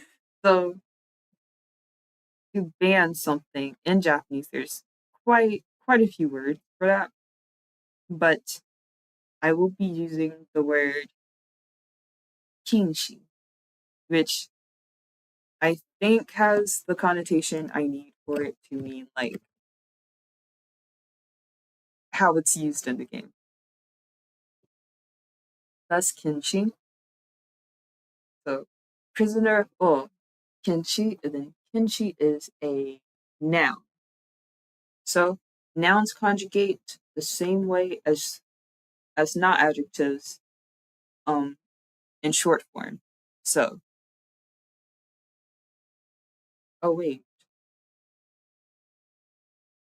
do I need it to be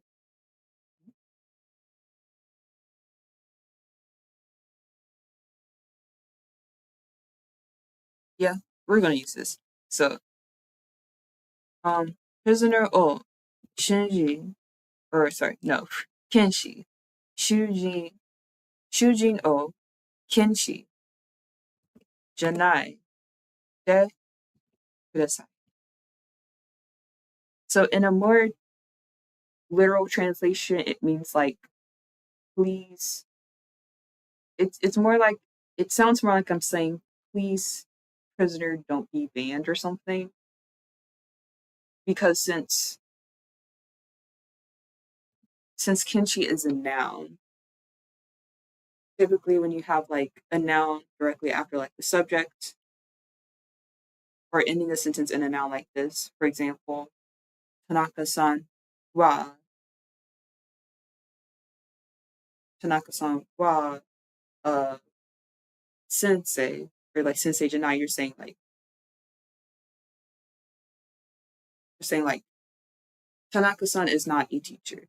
So in this case, it kind of has like roughly the same kind of like tone to it, where it kind of sounds like, "Oh, prisoner, please don't be banned," or "Please don't ban prisoner."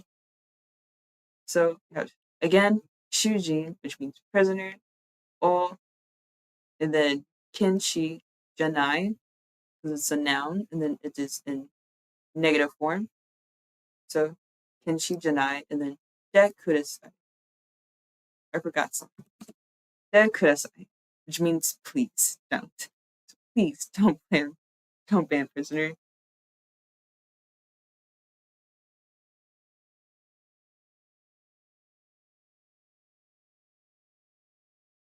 And then if I say I do not have another sort of, I am not good at,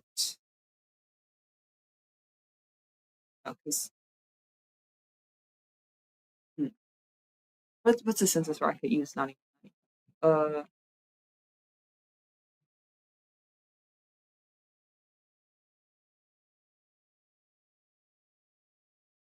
I could say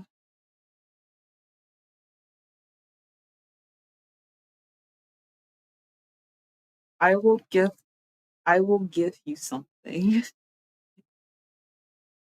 if you don't ban prisoner. I will give you something if I don't ban prisoner.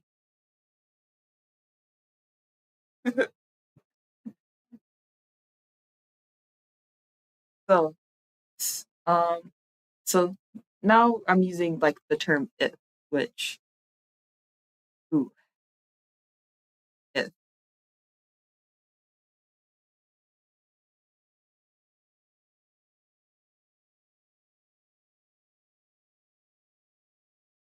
So if I would use nada, so I would say so unlike English, if wouldn't really go at the beginning of the sentence. It would go after. It's typically part of like two sentences combined together, like compound sentences. But typically, you'll see it like at the end of the first sentence, and then like the next sentence would be after that. So, kind of like saying, if you do this, then I will do that. So, like the second sentence being like or the first sentence being like the conditional, like the thing that must happen for the second sentence to happen. But you do like the conditional, then nada, because if A happens, then B happens. B being the second sentence and A being the first sentence. So it will kind of be like A, nada, B, or like then B. So in this case, I would say, so if you don't ban prisoners, so if you don't ban prisoners, so Shujin, Shujin o um, Kinshi, Kinshi janai, nara,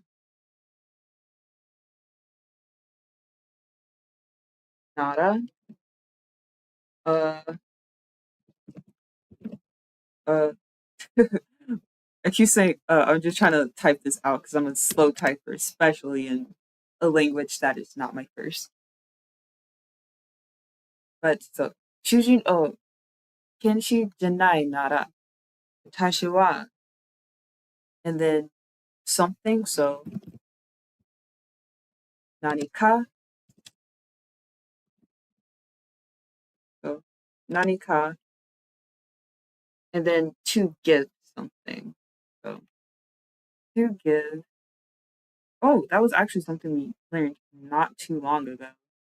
Um, to give something is kureru. So it's condition first and then the persuading. Um,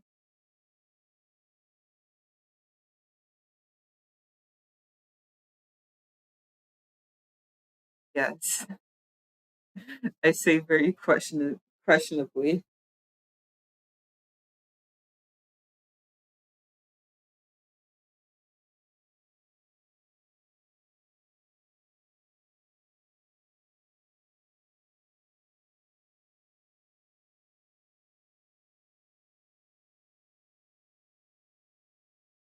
Yes. If you don't do this, I will do this. Yes. So yes, that is the structure. Um, I don't think you can switch it if you're speaking, I guess, improperly. You might be able to switch it and still have it make sense, but that's like spoken Japanese and like spoken English. It's improper and you get confused because it doesn't make sense. It doesn't follow the grammar rules we learned in school. So I'm not good with words when I'm speaking. No, no, it's fine. I'm understanding what you're saying. But so yes, if you don't brand prisoner, um, I will give you something. And again, to give is kureru. So it would be something. So nani ka. You don't have to use all because ka kind of replaces the position where that object particle would be. So nani ka and then kureru. Kureru.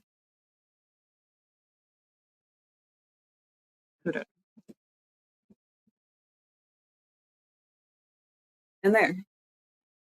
So again, shuji o kenshi janai nara. So if you don't ban prisoner, watashi wa nani ka something kuru. To give. So to give something.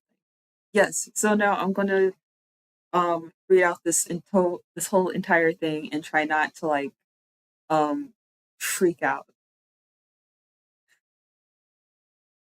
私は最近たくさんビデオゲームをしていることにアイデンティティです。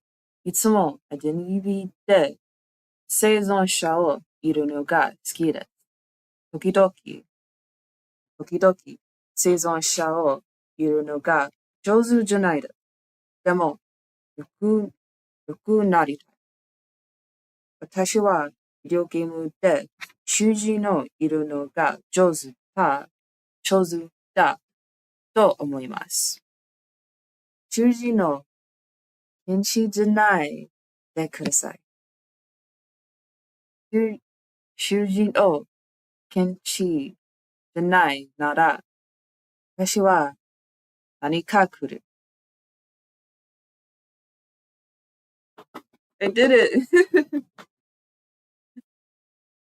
Which in English it says, recently I've been playing a lot of video games, especially Identity V.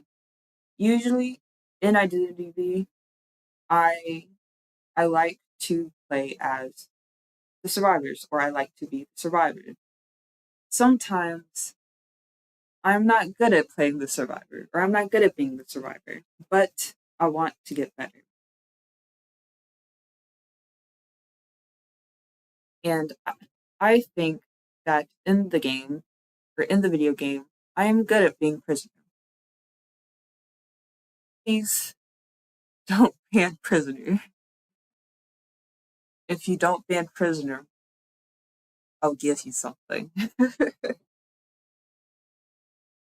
And that's it. That's the paragraph.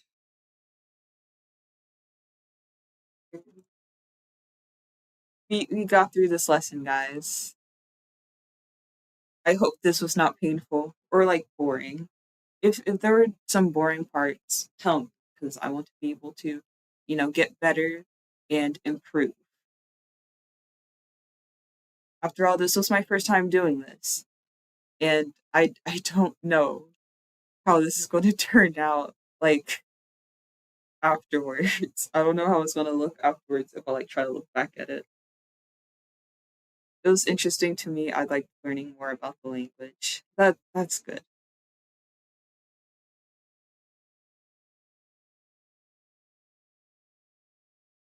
That's really good. I'm really happy to hear that. I'm happy to know that I was able to like attract one person who's like, you know, likes learning about languages. You're a nerd just like me. Anyway, um, let's see, how long have I been here? 4 hours. Also know that it's gonna help you remember if you discuss it with someone else. Yeah, that and this was a good way to motivate me. I think next time, again, if I do it next time, um, I might actually like do a bit more studying beforehand and have like an actual lesson plan kind of set out, maybe even a bit of a script, so I can better know what to talk about, how to talk about things, and not like stumble over my words for like 5 minutes. I came in at the 1:20 hour, or the 1 hour 20 minute mark. Okay, then I'll definitely have this up so you can see what you missed in like the first hour and 20 minutes. It was mostly just like an overview, like a pretty basic overview of like Japanese language, and then like I explained short forms more in depth. So if you're interested in that, it's gonna be there. This was a great start, really. At least now you know what you'll need to do if you want to do this again. Yes, and if you guys want me to do this again, because I'm not sure if I'll do this again, but if you guys do pester me enough for it, I'll probably do it again in the future. Thank you so much for teaching us today. Yes. Thank you guys for being here. Arigatou gozaimasu.